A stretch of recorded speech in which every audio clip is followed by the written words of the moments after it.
Ladies and gentlemen, welcome to Real Talk, episode 130. We have our fun special Oscars reaction episode, special, whatever you want to call it. But you got me, you got Tyler. Seth will be joining us for the back half of the episode when we do all of our latest trailers and movie news and, you know, our typical Real Talk. How are we doing? What have we been watching stuff? So if you don't care for Oscars talk, check the timestamps. We do eventually do all of our typical Real Talk. How are we doing? What have we been watching stuff? But we are going to just jump right into the Oscars. Everyone in the world, not just Tyler and I, just finished watching the Oscars. Some good stuff that we'll talk about. Shout out to our executive producers, Mr. Stefan Johnson, Devin Willett, Alex Kephart, and Cody Whitney. Shout out to all of our Patreons. As always, if you guys want more Real Talk content, want the perks of being a Real Talk patron, including Discord and merch discounts, take a look at all of our stuff in our bio, and it's all there. But we're just gonna get right into it. Like I said, the first half of this episode is going to be all Oscar reactions, big key overall moments, shocking moments, presentation as a whole, Conan O'Brien. We'll talk about everything. We're literally just gonna go beat for beat, top to bottom, and just have a fun little discussion. So we'll start just from the top. So Oscars opens. Typically, the Oscars always would typically open just directly into the host. So I was very surprised to see that Ariana and Cynthia went first. Ariana walked out first, sang Somewhere Over the Rainbow. Cynthia followed her for her own rendition of a song. And then they both came together for Defying Gravity, which was cool, was awesome. Not the big presentation, I guess, that I maybe had expected, but they're both beautiful and they both can fucking sing like no one on this planet. So it was really cool to see that. I know Victoria was looking forward to it. She had a Pilates class before the Oscars and sprinted home to make sure that she did. Did she make it in time? She did make it into. She had plenty of time to spare. But yeah, she did make it home, so she was very excited for that. And it was a great performance. It was really good. I'm happy that. We'll talk about it down the line. I'm happy that Wicked got its flowers, both, with literal awards tonight, and then also everyone just kind of appreciating the talents that Ariana and Cynthia are with, their renditions of those two songs, as well as Defying Gravity. Yeah, I know when we were watching the beginning of it, Riley was like bummed that they weren't singing Wicked songs, but they got there. They eventually got there. They each had their own little moment. Yeah. I don't really know the significance of the songs they were playing, but it was like good music. And then they came together for Defying Gravity, and Cynthia Erivo's pipes are just insane. Like she could just belt songs like no one else.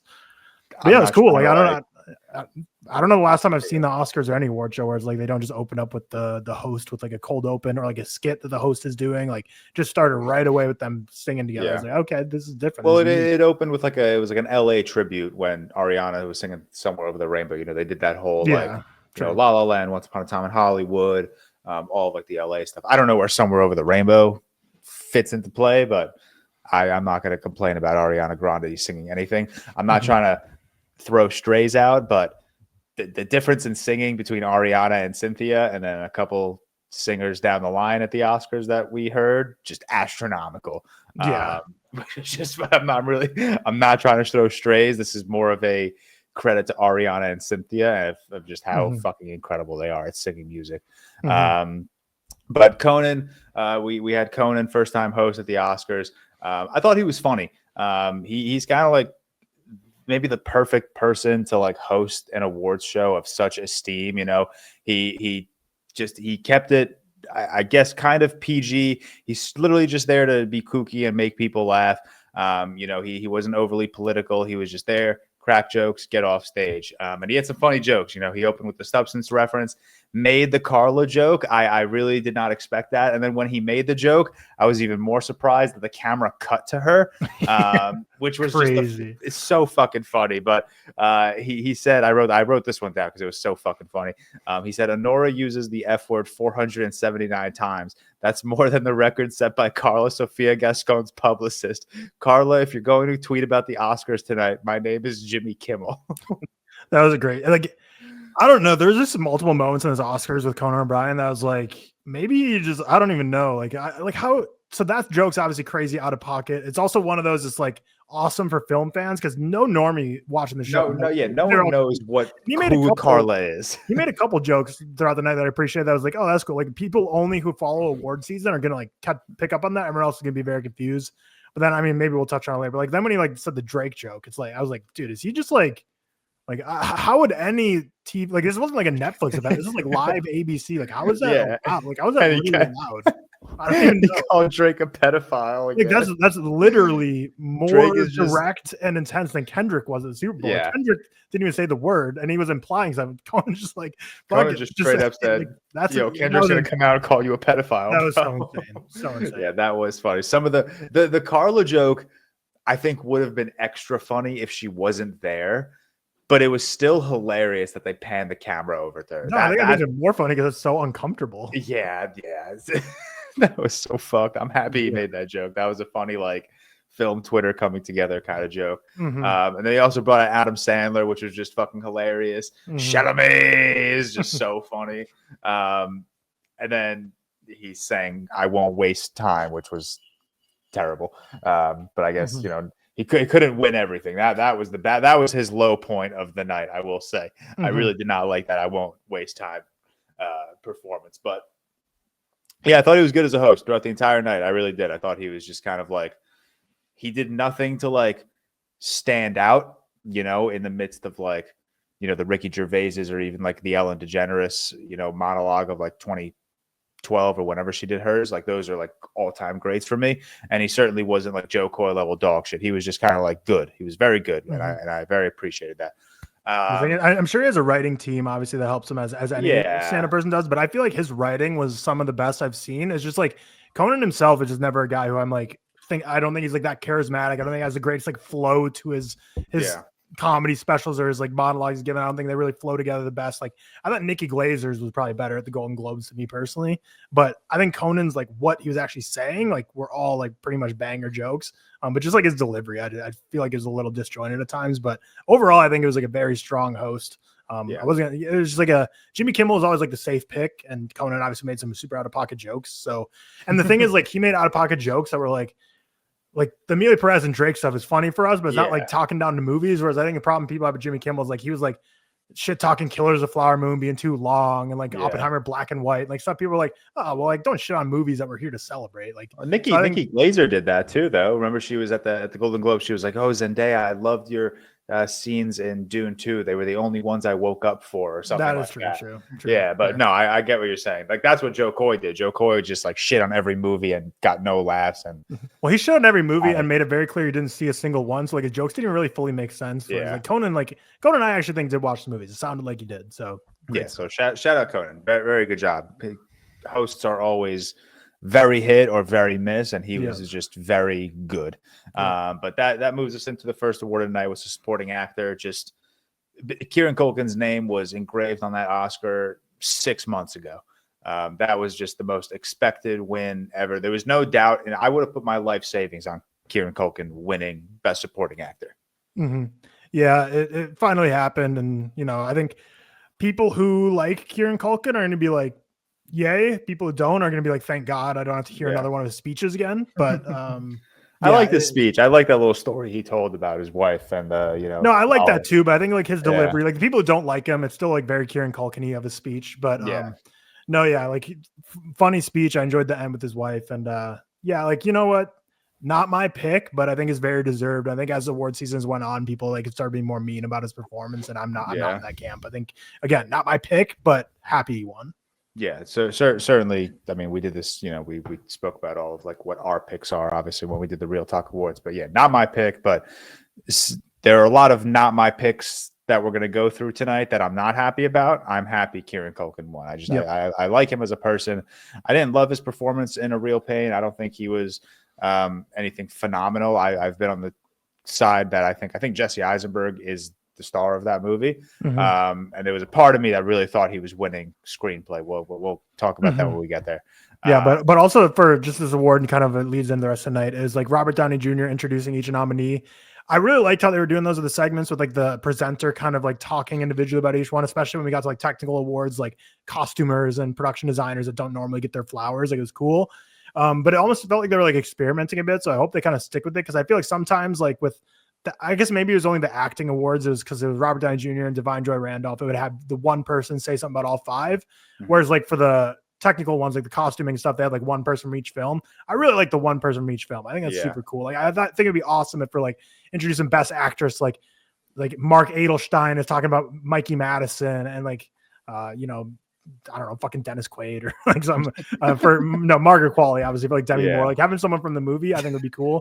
But like Robert Downey Jr. carried it. I can't remember. I don't know if someone in a group chat text or someone who tweeted was like, I really like this concept, but not everyone's gonna have as much charisma as Robert Downey Jr. So this might go wrong. But I think overall it went pretty well. But again, I liked it best when they had like one person from each movie gush about like the person nominated for that movie. I thought that was like a really touching, cool thing they did this year. It was. I was a little surprised that the presentations were somewhat all over the place. So supporting actor did not have clips. Best actor did have clips. You know, like where did they make that? Like did Downey Jr. just speak too long and they were just like on the spot? No, we're not just going to cut out clips, just get straight to the award.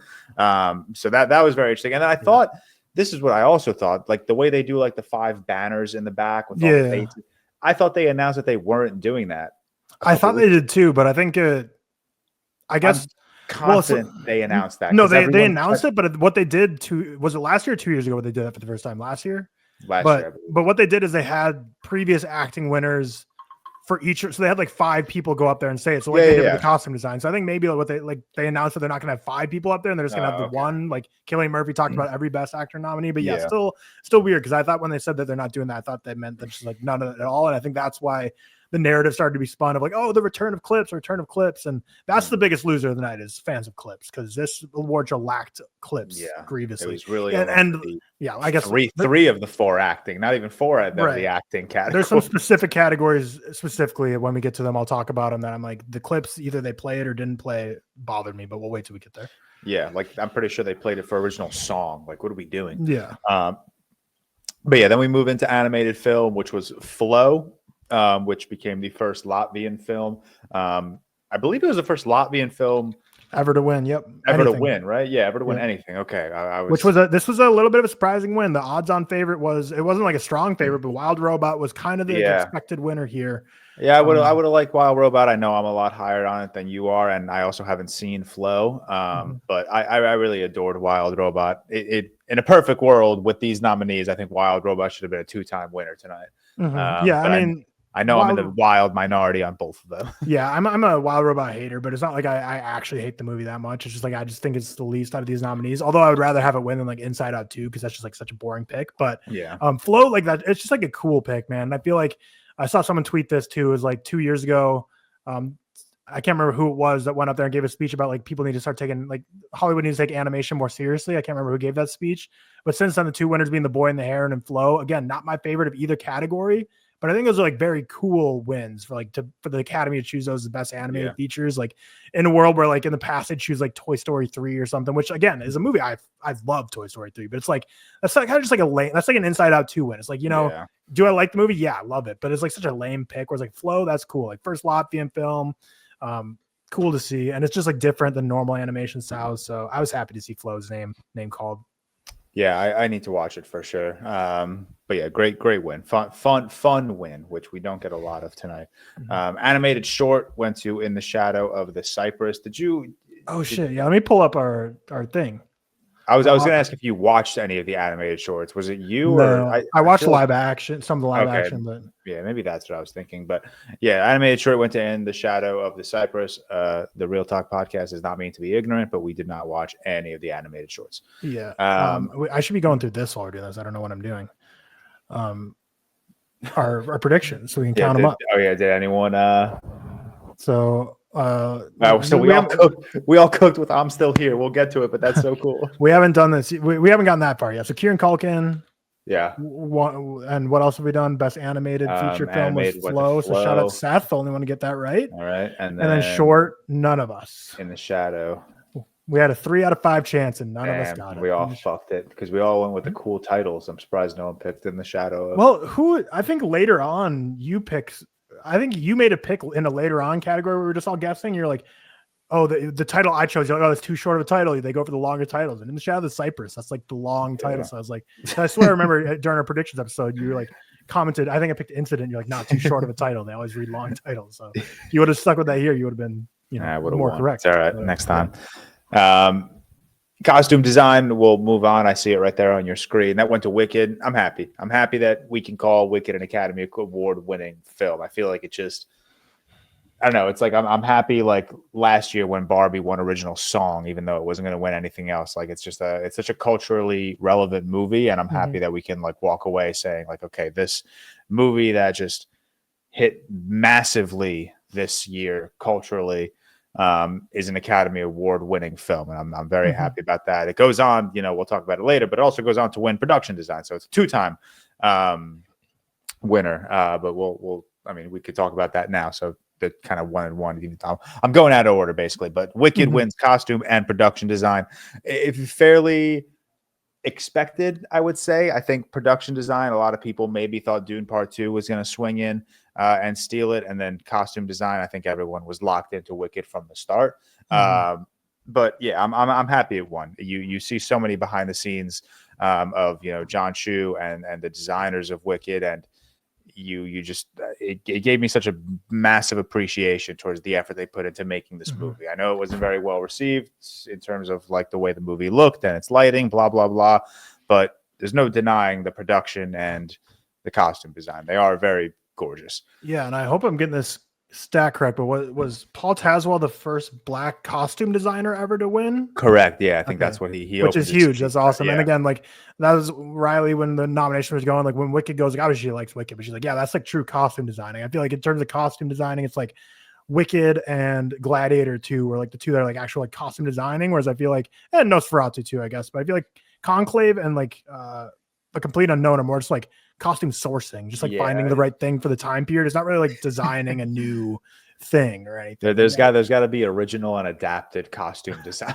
Right. Yeah. Well, it's just funny, these categories, but yeah, Wicked, I think it's fun that it won. It got a few awards. It's Wicked Part 2 is coming out this year. From what I hear from everyone, it's almost like a Dune Messiah situation where like apparently Wicked Part 2 is just so crazy that they're like, I don't think this is going to be as big of a hit as the first one, because like I think the musical itself, a lot of people say it's like the first part's way better than the second. So but it got some awards, whereas Dune Part 2, obviously it got a couple too, but it's like, Dune Messiah, people are like, some people are saying, oh, they're going to wait till the third one to give them all the awards. And other people are like, well, if you know what it's going to be, probably not going to be. So we'll see. But, we'll cross that bridge in 2027 Oscars, I guess. 2 years from now. Yep. And then we move on to the first like kind of big award of the night, I guess, in terms of which awards like mean something towards the best picture outcome, and that's original screenplay. And Sean Baker picked it up, Anora. And this kind of opened up a just absolute runaway of a day for Sean Baker. And once he won original screenplay, you kind of figured, original screenplay. We were going between The Brutalist and Anora. Those were the two heavy hitters. I don't think anyone truly thought, A Real Pain or The Substance was going to come out of nowhere. I don't know. I thought it was such a mix. This was like because like Anora has been sweeping award season, but still like A Real Pain picked up like WGA and picked up some other awards, and then like The Substance won some too. So this one like is almost like a Best Actor, which we'll talk about later, where it's like it was a lock all season, and then like a week or two before the awards, we were like, oh, like shit, stuff's curveballs coming, but like, no, like trust what it was the whole time, Anora. Yeah, I think I was more so thinking like you knew this award was going to have massive implication on the eventual Best Picture winner, and no one ever looked at A Real Pain or The Substance as like a true Best Picture contender. Sure. Yeah, but Anora and The Brutalist, like who's winning director, Brady or Sean? Who's winning picture, Brutalist or Anora? Like they were kind of the two big ones coming into the night. So Sean Baker and Anora, first win of the night, and then we get into adapted screenplay. I don't think this was ever even a question that this was going to be a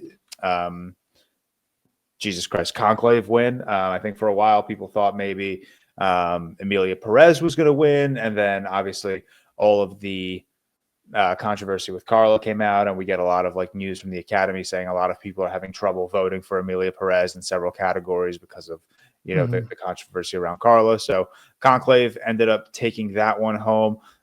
Which is cool. It's a great win. My younger sister is very happy with that. She just watched Conclave the other day, gave it a 5 stars on Letterboxd. Absolutely loved the movie. Nice. So that was her big rooting for moment of the night. Yeah, I took a swing on Nickel Boys. I mean, obviously, I knew it was going to be a big risk, but it's like, when you're predicting Oscars, you got to go for like one or two. Like, you're like, because again, like Anora is probably going to win original screenplay, which means going for best picture. So like adapted screenplay probably doesn't, it could be something different, but it goes to Conclave, which was like the runner up of the night. But Pete, shout out. Doesn't like the nephew of Peter Strawn like listen to Real Talk? Didn't he like comment that when we first talked about Conclave?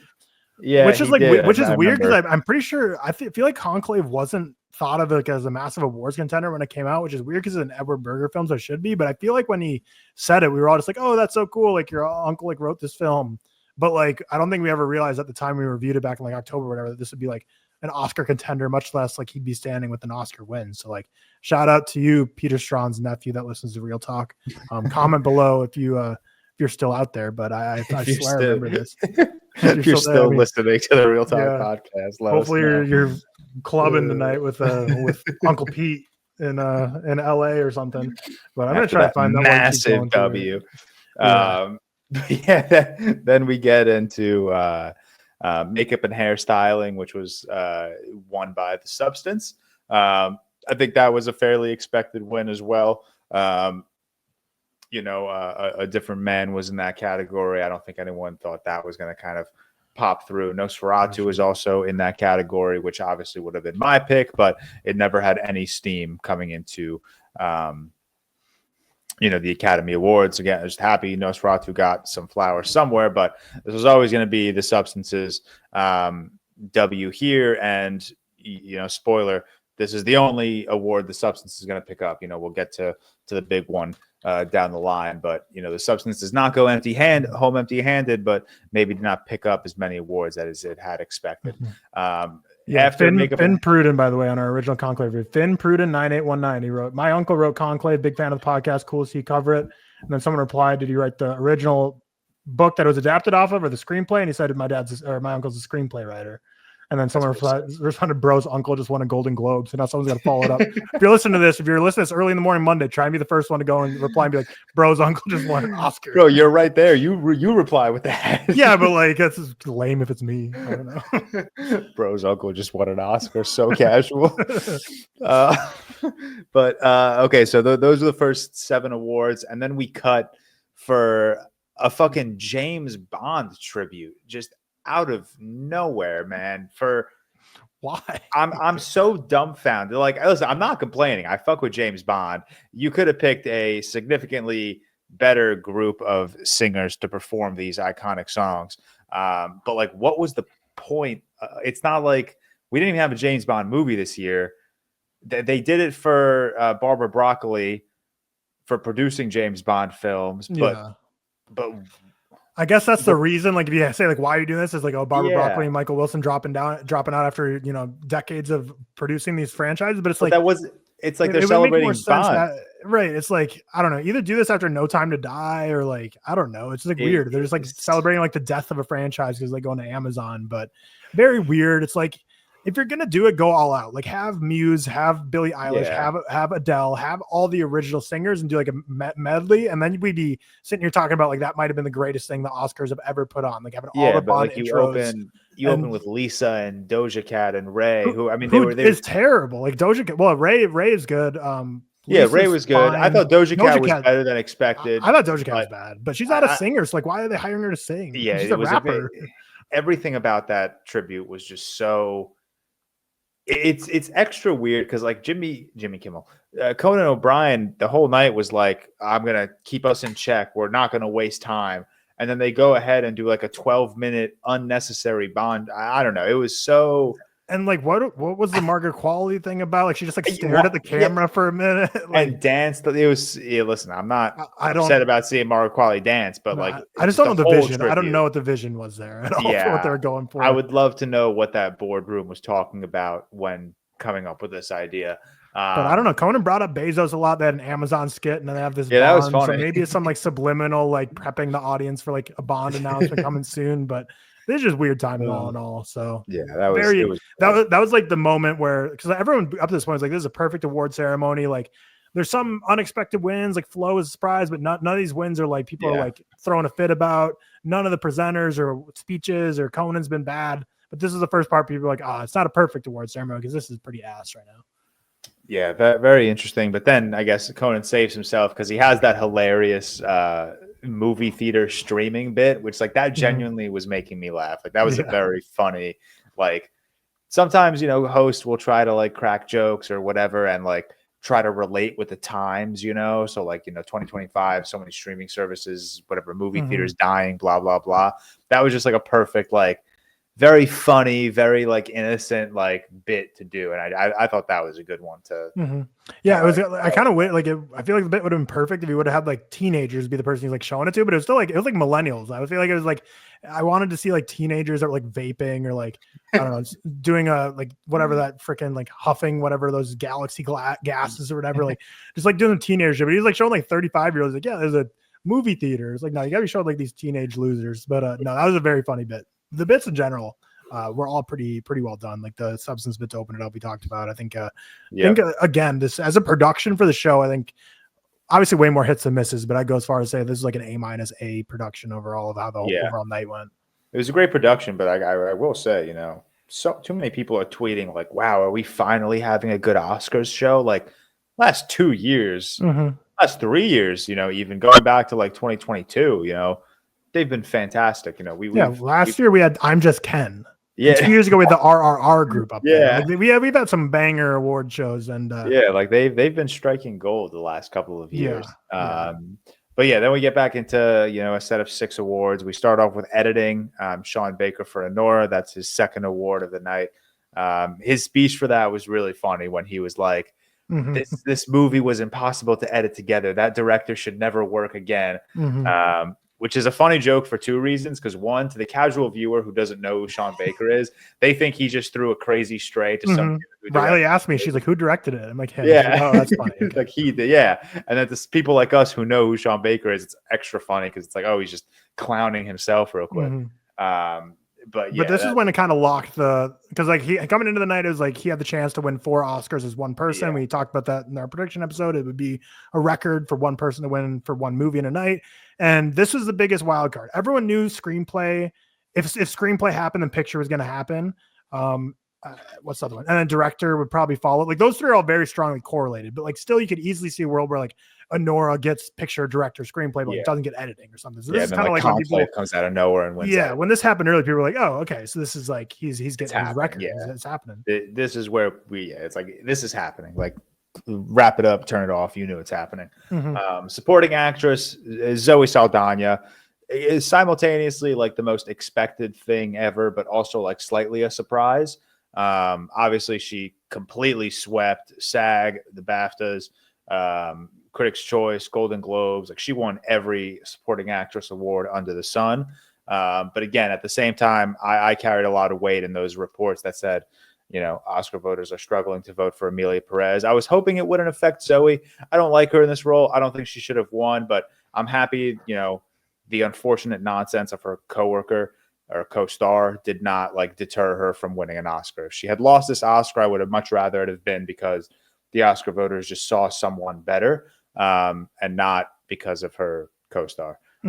So she won. Obviously, that was just wildly expected. Yeah, it's like it was expected. And the thing is, like, I like Monica Barbara more, not passionate about like it's like Monica Barbara I mean, all of these I like more than Zoe, except Felicity. But it's like even the ones I like more, like even Ariana, Monica, it's like I'm not passionate about. Like it's not like I'm like riding, like beating. It's like I'd pick them over her, but it's not like I don't know. Same with Kieran winning too. It's like I like Guy Pearce more, but I'm not like starting campaigns for Guy Pearce. It's like both of these is like I think that's why it's not a Jamie Lee Curtis situation here, because it's like that one we were like, dude, there's so many better picks. Which yes, there are better picks here, but to me, it's not like I don't know. This didn't feel like the egregious shot in the heart that like Jamie Lee Curtis winning was. Yeah, because Jamie Lee Curtis, you have to remember, she was alongside like 2 stunning performances in Jesus, what are their names? Banshees and the other everything. Carrie Condon, Stephanie Sue. God, sorry, I'm lost right now. It's very late. But those two are like fantastic performances. Whereas like the rest of the supporting actress lineup, like as much as I love Ariana and Monica, they're not like wildly standoutish. It's not like I was like really pulling for one of them to win. Although I would have liked Ariana to win because I did tweet a while ago saying if Ariana Grande wins Best Supporting Actress, I will get a Wicked tattoo. Shit. So I'm sad that did not happen. Damn. Well, you still can. I mean, no, I can't. I might Zoe Saldana, maybe I'm a loser for not liking when people are earnest and emotional in her speeches, but it was kind of weirded out when she got up there and just started screaming like mommy for a couple of seconds. I was a little like, reel it in a bit. They were but like awesome. What's her nationality? Is it Dominican? Fuck, I don't know. But she is the first of like that nationality to win an actor. It's important. So I want to get it right. So Zoe Saldana, what is she? She's damn. Come on, Wikipedia. Zoe Saldana just says Latin American Spanish, but I know it's something specific. I don't know if it. I feel like she said it during her speech. Dominican, half Puerto Rican, but I think she specifically said Dominican was the first. Yeah. So she's 3/4 Dominican, a quarter Puerto Rican, but Dominican is the one where she's like, I'm the first Dominican to win an acting award. So shout out to Zoe for that. That's really cool. Again, not the movie we want to see it for, but I think a lot of people can agree. It's like, the movie's ass and has really no redeeming qualities, but like, if you had to rank everything in the movie from the best thing about it to worst, like you had to, like Zoe Saldana is very close to the top, if not at the top. So I would much rather her win for supporting actress than like Jacques for director or Carla for best actress. Exactly, 100%.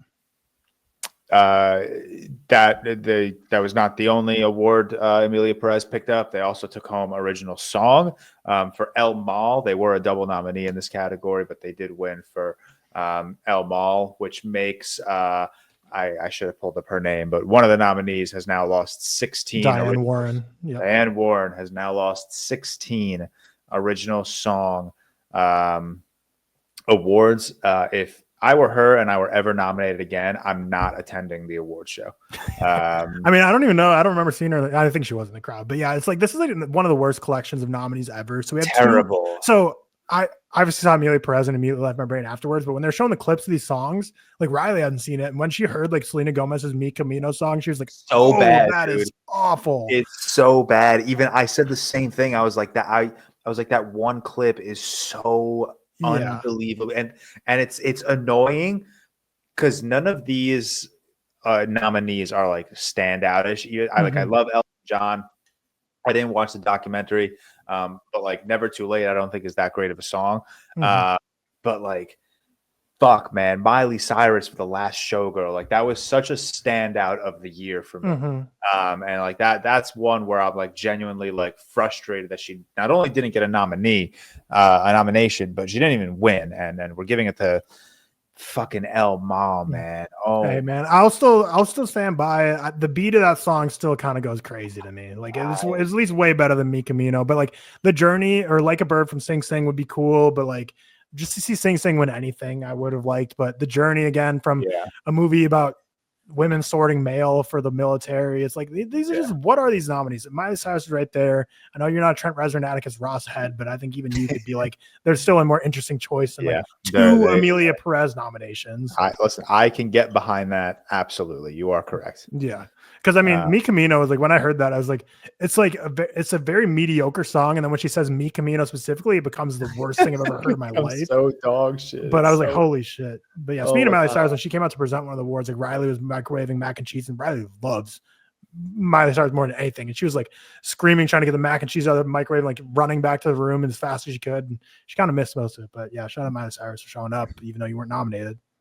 There were so many, dude. What bothered me, this is a random thought, but like when Lily Rose Depp came out for the costume design thing, I'm like, damn, man, like she should be there as a nominee. And then Joe Alwyn came out for cinematography, and I'm like, damn, man, he should be a nominee. And it was like, fuck, like why would? But then Zoe came out too to present. I think maybe it was Jock or one of them. But so it's like that's like awkward if you shoot. That would have been super awkward because she was like the lockiest of locks. Like if she came and then was a shock, surprise, and lost tonight, and that's like go up there and gush about your director or something. That would have been hard pill to swallow. But yeah. Okay, so we move on. That was original song. Then we get the documentary short, which was The Only Girl in the Orchestra. Again, we're ignorant. We didn't watch them. You guessed it correct, brother. Did I? Is that the one I guess? Yeah, hell yeah. Fuck yeah. That's a W on my part. I knew that. I knew it. I watched it. I loved it. I knew it was going to win. And then documentary featured No Other Land. I did watch that one. I watched that at the New York Film Festival. Really, really fucking incredible documentary feature. I had the privilege of seeing the two of them in person at Film Festival. They did a Q&A, which was very insightful and just very, very intriguing to watch them talk. And listen to them about their experiences and everything. So I'm very happy that they're getting their flowers. This film still does not have a distributor in the United States. That's so insane. This movie just won an Oscar. Someone please give this movie the money to be able to distribute itself in this country. Because it's in a few theaters right now, but they're like financing the distribution themselves like 100% out of pocket. So both these there's some cool stories here. So I'll start with the short film because I was first, Only Girl in the Orchestra. I haven't seen it, of course, but the filmmaker saying like they just got their visas approved like yesterday, and their flight landed like 2 hours before the award ceremony, and they were probably flustered and rushed. And it's like probably just to be like included, the fact that they're nominated, they're like, oh, I want to like be there for the ceremony. Like this might be the only time we ever get nominated. Like I want to be in the room, and then just to win and go up on stage. Like that's so awesome. So happy for them. And then No Other Land, obviously again, I haven't seen it because I can't see it anywhere, but I obviously know what it's about. And it's such an incredible, impactful narrative that needs to be told about Palestine and Gaza for everyone to hear. And the fact that it was told on broadcast, which by the way, Conan made a remark at one point saying that 1 billion people are watching. 1 billion people are not watching that, dog. I don't know where he pulled that out of. Like 1 billion people watch like the World Cup, and that's like the only thing that comes close to it. But the fact that still millions and millions of people were watching this, and I was holding my breath their whole speech because they gave the most touching speech of the night and called out the U.S. government and called out people that need to be called out and elevated the story of what's happening in Gaza and Palestine to a national, worldwide audience. But I was holding my breath the whole time because I was like, I will have the worst secondhand embarrassment ever if they start playing that piano. I was like, please fucking don't. Because that obviously speech went on way longer than any other speech, which again deserves so. Well, actually, Adrian Brody might have beat it with his speech. But that speech went on for so long, and they were playing other people off for like literally 17 seconds, but they didn't play him off. And I was so nervous that whole speech. I was like, please don't. That would be like the one surefire way to make this just like a dog shit award when someone's actually talking about something meaningful and not just like glazing their director or their movie or something. So again, like George said, find distribution for this, because at this point, what else does it need to do at this point? We played at New York Film Festival. That should have been enough alone after the rave reviews got out of a massive film festival like that. But winning best documentary at the Oscars, like that should be all you need. Like get this distribution. Very happy to see it win. Shout out Northernland. Again, it's a movie I'll gush about forever, a documentary I'll gush about forever that I haven't even seen. And I want to see it. So when you'll watch it, you'll gush about it even more. It is that incredible and impactful. My king Denis and Dune Part 2 did not go empty-handed. They won 2 awards. 2 fairly unexpected awards, actually. They win for sound and visual effects. I think everyone thought visual effects was going straight to Kingdom of the Planet of the Apes. Even I did. And you picked it at least, and you picked it. Yeah, I picked it. I did pick it, and then sound. I have no idea who the favorite even was here, but I'm happy to. I don't know. Because like a lot of these like I know some betting sports books you can find like odds for every award, but the only one I check is DraftKings because that's just the one I had, and they didn't have it for sound. So like that and a few other categories, like the whole season, I'm like, I have no idea what's even the favorite in this. So in my personal predictions video I post on TikTok, it's at a complete unknown because I'm like, I feel like they just need to throw something at that award. So maybe like here, a complete unknown can get it, but Dune Part 2 deserves it. Glad to see them get 2 Oscar wins. Visual effects very cool. Again, like I don't know, Kingdom of the Planet of the Apes again is like a movie that feels like it normally should win, and it feels like it always does win. But maybe like literally no one saw it. I think it did fine in the box office, but I've been talking about that movie for a while in the sense that I saw it and really liked it, and it left my brain like a day later. So I think it just didn't have the staying power that obviously Dune Part 2 is still massively culturally relevant. And low-key, like no, I think it hurt over. I think if Dune came out in November, it would have won a lot more awards. But I was kind of saying like if you're going to come out way early in the year, doing it like a year before Oscars isn't the worst idea because it brings it in front of people's minds. But I guess voting ended like a month ago. So maybe like Mickey 17 timing is not the worst thing ever for its Oscar prospects. Because people be like, oh, it's coming up on a year since that movie came out. But yeah, Dune Part 2 got two awards, didn't go home empty-handed. I don't think anyone expected to go home completely empty-handed, but picking up 1 was maybe expected, but it got 2. So cool. Deserved a lot more, obviously. Two back to back was sick because my delusional ass was like, "Best Picture next, baby." Here we go. Yeah, you're All Quiet on the Western Front. Gears start turning. You're like, "Oh, the run begins." The run is starting. Hearing you say "King of the Planet of the Apes" left your brain like immediately is kind of surprising because don't you like compare that level of visual effects to like Avatar? Yeah, I think the visual effects are fantastic, but like the movie itself is forgettable. I think Avatar, like at the end of the day, even if you don't like the Avatar movies but you can appreciate the visual effects, at the end of the day, that movie makes close to $3 billion. So it doesn't leave your brain as easily as something that made like, I don't know, 500 million, if even. It's like not as many people saw it, whereas Avatar people are like globally talking about it. But yeah, I mean, great visual effects. I think it won the ReelTok Award, didn't it? Yes. Yeah, pretty sure it did. Yeah, so it got that. So you didn't go home empty-handed. Yeah, thank God. Yeah. Shout out Dune 2 though, my Dune King. Yeah. When I'm so stupid, man. When whoever I should know their names, but whoever won for sound for Dune Part 2, like Timmy stood up and like dapped him up and gave him a big hug, and I'm like, how the fuck do they know Timmy? Why are they dapping up Timmy right now? And I'm like, oh shit, Timmy was also in Dune Part 2. It is weird because I thought the similar things throughout the night as well, where I was like, for some reason, my mind was so locked in on Timmy, a complete unknown. So like, anytime I'm standing, clapping for like Dune winning or being nominated, I'm like, well, oh yeah, yeah. I was just that too. I was just so locked into Bob Dylan, I forgot that he was also Paul fucking Atreides. Live action short was next. That one went to I'm Not a Robot. Hell yeah, I gotta win. The only one I've seen. I watched it. I actually watched it. Damn. Can it's you on YouTube if anyone's listening want to watch it? I'm getting cooked right now. I put fucking no. There's several we've gone through that you were the only one who picked them right. Yeah. I got none of the screenplays right, so this is kind of all over the place right now. And Seth got some early wins that we didn't get, so this is pretty neck and neck. But I'm still, or where were we? Live action shorts. I'm Not a Robot. I'm Not a Robot. I recommend it. I think it's good. It's very Black Mirror-y. So I think you would probably like it. It's like 25 minutes something. It's on YouTube. So I mean, now it's an Oscar-winning short film. So if you're listening to this, go check it out after watching ReelTok. Obviously, wait till the end of this. Give us all an ad. Free. It's just on YouTube, free. Yeah. Oh, on YouTube, free, and I like it a lot. It's like a Black Mirror, like I said, and it's one of those that it stars. I'm like, oh, I see where they're going. I like it, but cool. But then it doesn't go exactly where I was going. I'm like, oh, okay, fair play. You did better than I expected. So I recommend it. I'll take a watch. I'm a YouTube free merchant around here. Yeah. And then we get to just the wildest part of the night for me, in my humble opinion, and that is the in memoriam section. And you're on the same page with me there. Yeah, this was insane for a few reasons. For starters, you're playing Mozart's Lacrimosa, which is a literal like villainous anthem. And you're playing it over the in memoriam section at the Academy Awards. It was such a insane like tone of this. Like you literally like I've heard that song on like TikTok edits of like Joker and Darth Vader and like literal villains. And they elected to play it. It's not even like a sad, depressing song. Mm-mm. It made me want to go to the gym almost. Like it made me feel like I needed to like lift. But they played it over the in memoriam section, and it's like, how fucking difficult would it have been to just get someone playing like a light guitar? That's all you need. Throw fucking Stevie Wonder on the keys for fucking 10 minutes. Like Mozart's Lacrimosa was the craziest decision I have seen at an awards show in a very long time.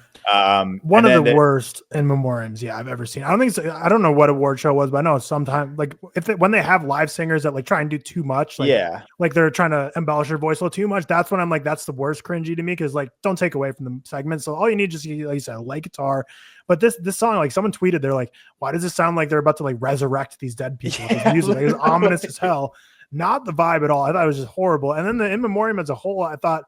And again, maybe it was just purely the music not selling me, but I wasn't feeling any emotion for any like the little segments or clips. Like it was just complete nothing. And then not to mention no Tony Todd feature, no Michelle Trachtenberg, dude. Which again is crazy. But like the fact that happened so recently, I was like, I can give you a pass. But like Tony Todd, November 6th, 2024. Yeah. Like, that was very much in the window. Michelle Trachtenberg was at least like 3 days ago. So maybe she didn't.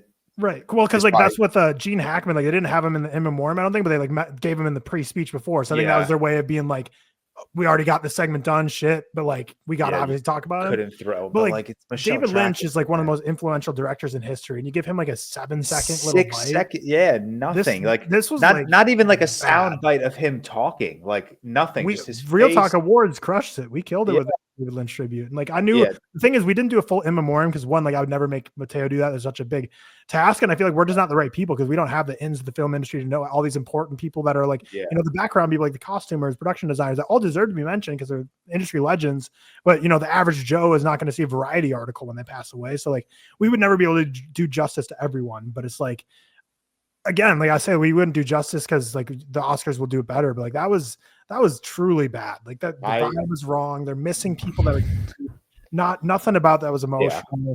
They showed like the weird underpit of the orchestra, and then like the screen was cut off. Like when they showed Shelley Duvall, like half her face got cut off. I noticed the same thing. Like it was so that was a very like I'm not going to chalk it up to disrespect because I think like their intentions were probably good. It was just it's so just creatively ridiculous. Like how is this the final product? You are the Academy Awards. But in terms of actual people who passed, like it was just definitely a sobering reminder that like we lost a lot. We lost a ton of people this year, man. I forgot again, no disrespect. Like even Shelley Duvall, I forgot she was this year. Yeah, same. And like Maggie Smith and Maggie Smith, I forgot was this year. Like it was so crazy going through like everyone that like passed this year, just how much we lost. But the big takeaway for me was Mozart's Lacrimosa, and then just the lack of David Lynch appreciation. 100%, which is just absolutely ridiculous. And obviously the absence of Michelle Trachtenberg, but again, not to sound disrespectful, maybe she just didn't die on time to make it into that final edit. So I will be keen to see next year if they include her in that in memoriam. And if they don't, then we'll start having problems. Then we move on. The Brutalist picked up its first award of its 2-award night. The first one was for cinematography. Really solid win. I don't think anyone thought anything else here was really going to come in and snag the Brutalist. Obviously I would have liked to see Dune Part 2 or even Nosferatu or Maria. I think all three of those were better visually than the Brutalist, but the Brutalist picked up too much steam coming into the Academy. There was no doubt in my mind this one was winning cinematography, which is good. Dune, Jesus. The Brutalist, as much as I don't love it, maybe as much as like the next person, and it's certainly not like one of my top films of the year, it feels like a movie that should walk away with an Academy Award. Like it feels like one of those like monumental moments in film where it's like, how did this not win an award? So I'm happy it went home with cinematography, and then it also went home. Daniel Blumberg won original score for The Brutalist as well. So those were its 2 awards. So I'm happy it did not go home empty-handed. It made such a big stride at the New York Film Festival. I know a lot of people came out of that experience thinking they had just watched like the greatest movie of all time. And again, I'm not the highest on this movie. It's certainly not one of my favorites of the year, but it is definitely a film you can kind of watch and just respect. And it's just gigantic craftsmanship. So I'm happy about those 2 wins, although obviously would have liked Dune for cinematography, would have liked Hans for score. And even here, I think The Wild Robot would have been my pick for score of all of these selections. But again, I do enjoy the Brutalist score. Yeah, The Brutalist is a movie that I've like soured on the more I think about it, even though I still definitely really like it. But the cinematography, I think, is phenomenal. I think there's multiple just such iconic shots that it's worthy of being awarded. I mean, just like the amount of discourse alone just from the Statue of Liberty shot that goes around, like the shot selection of this movie cooked. And then for score, just a weak category here. I mean, Conclave, like I get it. People and I don't think the score is bad either. I think it kind of bangs, but it's like such a, I don't know. It would just be such a safe pick if you like for Conclave. And Emilia Perez, obviously, we don't need to talk about how awful that is. And Wicked, even Riley, like when they were playing those clips, she's like, "Is that really an original score?" And we talked about that when we were talking about the nominees. Like, how is that original? So The Brutalist is definitely my favorite score of the bunch. I love that. That just almost like a train engine sound of the score just lifting through the movie. But yeah, cool win. Yeah, Daniel Blumberg is a lot of people are saying he's Count Orlok. He's Count Orlok. Yeah, I thought I would. When I texted you guys that, I'm like, oh, I'm gonna be the first one to make that joke, and then I open up Twitter and I'm like, damn, I'm so late. I didn't make the connection either. So to me, you were the first one to make that joke. All right, that's all that matters. As long as I was the first one to use Seth and Cam, that's all that matters. Squished in between cinematography and score because I went kind of out of order was international feature. Thank the fucking Lord, dude. Oh my God. Thank God I'm still here. Took home that W, not Emilia Perez. You know, I know the two of us are a lot higher on like the Count of Monte Cristo. We would have liked to see that in the bunch. But I think the two of us are also very happy that Emilia Perez did not win this award because I did not need to hear Jacques Audiard talk about his dog shit movie for 1 minute and 45 seconds. Yeah, awesome that I'm still here. Well, we all predicted it because we all just refused to give it to Emilia Perez. But this morning, I'm Still Here did become the slight favorite betting wise. But when we recorded this a week ago, Emilia Perez is still like the slight favorite. So it wasn't until like right before the Oscars that I'm Still Here finally like the betting odds started to favor it. But it is a awesome win. Obviously, me and Seth love that film. Yeah. Fernando Torres is incredible. Love to see it awarded here, and then Flo winning for Latvia for animated film. It's like a solid representation for international films at this award show that didn't include Emilia Perez. Like obviously won its awards here, but in terms of an award saying like this is the best film, like Emilia Perez didn't pick up any of those. So cool. I'm Still Here. Very happy to see it win. I really liked all the I was gonna say you watched outside of the Sacred Fig, right? I watched all of them. And The Girl with the Needle as well. I really like all the nominees except for Emilia Perez. So I would have been happy with any names read, but I'm Still Here. If I was going to make a pick, would be the one I would pick. So happy with it. Yeah, that's a great win. I'm unfortunately a little ignorant to this category. I only saw Emilia Perez of the 5 nominees, but I'm just happy it was not the winner as many people probably expected. Then we bring out kind of we had a nice little Quincy Jones tribute. They brought out Whoopi Goldberg as well as Oprah Winfrey, and then Queen Latifah came out and sang I don't know the name of the song, but it's from The Wiz, which is something I've never watched. But that was cool. That was a nice little tribute to Quincy. I know he's been an impactful voice in this community for a very long time. So it was nice to see his good friends come out and just, acknowledge him for that, 6-7 minute bit. And then we move on to the back 4 awards, the big 4, as many call them, although it's usually the big, 6, these 4 with the screenplay awards. But the big 4 start off with actor Adrian Brody. I think a lot of people post SAG thought that maybe Timmy was going to sweep in and, upset Adrian and become the youngest male to ever win Best Actor. But that wasn't the case. Adrian took home that W. Such a bad speech, man. So bad. And no one's going to say shit. Everyone said Timothy was so arrogant and cocky. Exactly. And no one's going to say shit about Adrian Brody cutting off the pianist. Yeah, it's like just get on with it, man. Just get. I didn't catch that. I didn't make it till I was like when I said it, I was like, oh shit, okay, I guess that meta, I guess, but yeah. Yeah, he's just talking, man. It's like his comment was cool where he was like, I've done this before, but it was like I feel like that's just something he just like had scripted in his head, just waiting for the right moment to say it. I'm like, good for him, good win. He's really good in the movie. Obviously, he's not.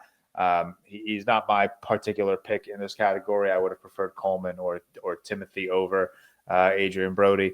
But yeah, 2-time Oscar winner. That's something that is very applaudable and very admirable. There are a lot of legends that don't even have one Oscar, let alone 2. So he kind of elevates himself to just this category of his own with a lot of other phenomenal actors out there. Yeah, it's I don't know. Like, there's nothing at all I can critique about Adrian Brody's performance, but it's just like still a boring win, and it's like, fine, whatever. This is a very typical like actor performance in a movie getting a win. I feel like so. He did incredible work to earn it, so he absolutely earns this. Again, not my pick, but like he 100% earns it. But just kind of like a boring pick. I think we were all kind of like, oh, what if it's Timothy? But it didn't happen. So. Adrian fends off his title forever. Well, not forever, unless someone else younger comes along. But Timothy will no longer be able to get the youngest ever award because this is his last shot. Even if Marty Supreme is his Oscar-winning movie, it'll still be too late age-wise at that point. Yeah, which is what's the record? 29 years and like 3 months or something. So I still got like 16, 17 months to go. So keep an eye out on that. I'll try my best. Best Director was next, following Adrian Brody's win at Best Actor, and that went to Sean Baker for Anora, which was Anora's third of the night. Correct? Yeah, third of the night, and third of Sean's eventual four. So this was, I think, after he picked up, especially editing, but after he picked up adapted screenplay or original screenplay. My apologies. Everyone was like, all right, this is gearing up to be Anora's night. And then they went editing and they're like, oh, okay, this is really happening. So shout out Sean Baker, great directorial effort. Again, just like The Brutalist for me, this wasn't a standout on the year, but Sean Baker just seems like a really nice guy. I like that all of his speeches have been geared towards, movie theaters and the theater experience and getting low budget indie films, the recognition they deserve. So clearly seems like a really good guy, really, really good for the industry. I wish I liked Anora more, but again, I'd rather him than Jacques Audiard. Mm-hmm. Yeah, I'm not a Anora guy, not a Sean Baker guy, but cool. And I appreciate all he does in his speeches, and he's given praise to not only the sex working industry, but also just like at the theaters and the need for theater experiences. So this is one of those, like, Oppenheimer was such a sweep last year that everyone knew going into it that no one ever thought anything crazy would happen. But this awards season almost reminded me a lot of 2 years ago, where Everything Ever All at Once is this front runner, but it's also like such a weird movie that the Oscars probably wouldn't pick. Whereas like Anora's kind of along the lines too, like doesn't really feel like an Oscar pick, but it's the front runner. But then when 2 years ago, the All Quiet on the Western Front started picking up all those awards, we were like, oh shit, could be. Whereas this one was like, there was never that moment. Like maybe thought here director, like, oh, Brady Corbet, if his name gets read, we have a race or something. But it really, there was never that moment. It was just a clear Anora lockdown. So Sean Baker, gets the, and at this point, like, yeah, there's no need to hold out hope for any Best Picture changes. But this is a lock of a lock. So huge night for the Anora team. Yeah, massive night for Anora. And again, we spoke about it a couple episodes ago where, we mentioned Bong Joon-ho. He's not officially a 4-time Oscar winner, but he did win picture, director, screenplay, and international film for The Parasite, but he was not credited as a producer for Best Picture. So technically that is not his award. So I don't think anyone will really ever break this unless, so I know next year at the Oscars, ensemble becomes an award, but I don't know if that would go to, like, I guess it would probably go to the producer, like casting agent, which maybe he also, like, I think because he wrote this movie for Mikey Madison, so I guess maybe you pick that up. Because I saw Sean Fantasy tweet something about like saying he would be able to pick up 5 next year because the best cast ensemble is an award next year. So I guess maybe since, like, I don't know if that goes to the director, if that was just because he casted this movie, but or cast this movie. But I think the only person who could probably break it is like low-key, like Bradley Cooper, someone like him, someone who's directing their own film and then starring in it. The only thing Sean Baker's missing is the acting to pair with all this, but also again, editing something's not a lot of directors are doing. So I don't know. This seems like an award or honestly the only for years and decades. The only people right now that are like directing, writing, and editing their own movies are Sean Baker, M. Night, and Steven Soderbergh. Yeah, like that's really it. You're gonna need some mix of like someone who shoots their own films too, or something, or someone who like acts in it. But I think this is gonna be a record that's gonna stand for decades and decades. Yeah, listen, could have had Bradley Cooper, 6-time winner for Maestro, picture, actor, director, editor, screenplay. Which Maestro's the film I hated on the time, but I think Sophie tweeted this out or something today too. I was like, unironically, like, I probably prefer it to half the Best Picture nominees this year. So maybe we treated for sure Maestro too harshly. Maybe we treated it too harshly. Then we move on to Best Actress, and Anora just continues to crush it, man. And Mike, I could not believe this too. Before we get into talking about the award, between director and actress, Hulu's stream cut out. I wasn't on it, but I heard about that. Were you on it? Yes, I was on it. Everyone was tweeting, so I was literally like, oh, okay, I guess I'm done watching the Oscars. So I didn't watch actress or Best Picture. I still have to go and watch their acceptance speeches. Oh, damn. I just saw the winners on Twitter, which I was so fucking annoyed about. So I didn't actually see Mikey Madison win, which I'm very annoyed about. That's really annoying. So I was on YouTube TV, so I didn't have that. But yeah, some people tweet about that. And I just assumed when people tweeted it, like cut out and then it came back in like later, just but fully cut out. Ended. Yeah, that's a big fumble. Immediately trending on Twitter. So I was like, okay, at least I'm not alone. I thought it was like my stream. So if anyone from Hulu is listening to this, you fucking suck. Because the time was around like 10:40 Eastern that it happened, so it was like I'm guessing maybe Yeah, so maybe like 10:30 is when the show is supposed to end, and they like build in buffer to like not end a stream for like another 10 minutes, some in case, and it just kept running long. So blame Conan for that not wasting time segment, cutting off Hulu. So fucking whack. But yeah, Mikey Madison, man. I mean, everyone kind of, it was never a lock for Demi Moore, I think, but everyone kind of figured, you know, if Demi is the favorite, it's probably pushing like 75, 80% right now. You know, she picked up everything really except for Critics' Choice. Or no. Which one did she not win? BAFTAs? She didn't win one. No, she won SAG. She didn't win BAFTAs, I believe. She also I think Mikey got BAFTAs. Yeah, but then she won Golden Globes. She won SAG. Yeah. So yeah, she cleaned up beforehand, with the exception of one award. You know, comment down below if you know what the award was. I'll check. But yeah, everyone thought Demi was an absolute lock. So you know, when I refreshed Twitter because I wasn't watching the stream and I saw Mikey Madison Best Actress, I was like, holy fuck! Like the Academy really fucking liked Anora, which is just cool, I guess. You know, I didn't expect one film to clean up with 5 awards tonight. I really thought it was going to be a bigger, you know, spaced out, you know, maybe Anora wins picture, but Brady Corbet had won director and Demi had won actress. Like that's how I thought it was going to go. But yeah, Anora cleaned up. So shout out Mikey Madison, fucking what, 25 years old? 25. She definitely seemed shocked to win it. And her speech, you know, just like wasn't anything exceptional, just like a nervous type speech. Yeah. But yeah, she definitely seemed surprised. I think everyone in the room was surprised it wasn't Demi Moore. It's just like weird because like the Oscars with like Austin Butler losing to Brendan Fraser and now Timothy losing to Adrian Brody. It's like, yeah, it's like if you're a man, if you're a man, you got to be at least 40 years old to win an Oscar. But if you're a woman, bets are to win whenever. Because the whole thing is like Adrian Brody's the youngest Best Actor winner at like whatever 28 or whatever he was. But then like there's a Best Supporting Actress winner. I can't tell her name in front of me, but she was like 11 when she won the award, and this is decades ago.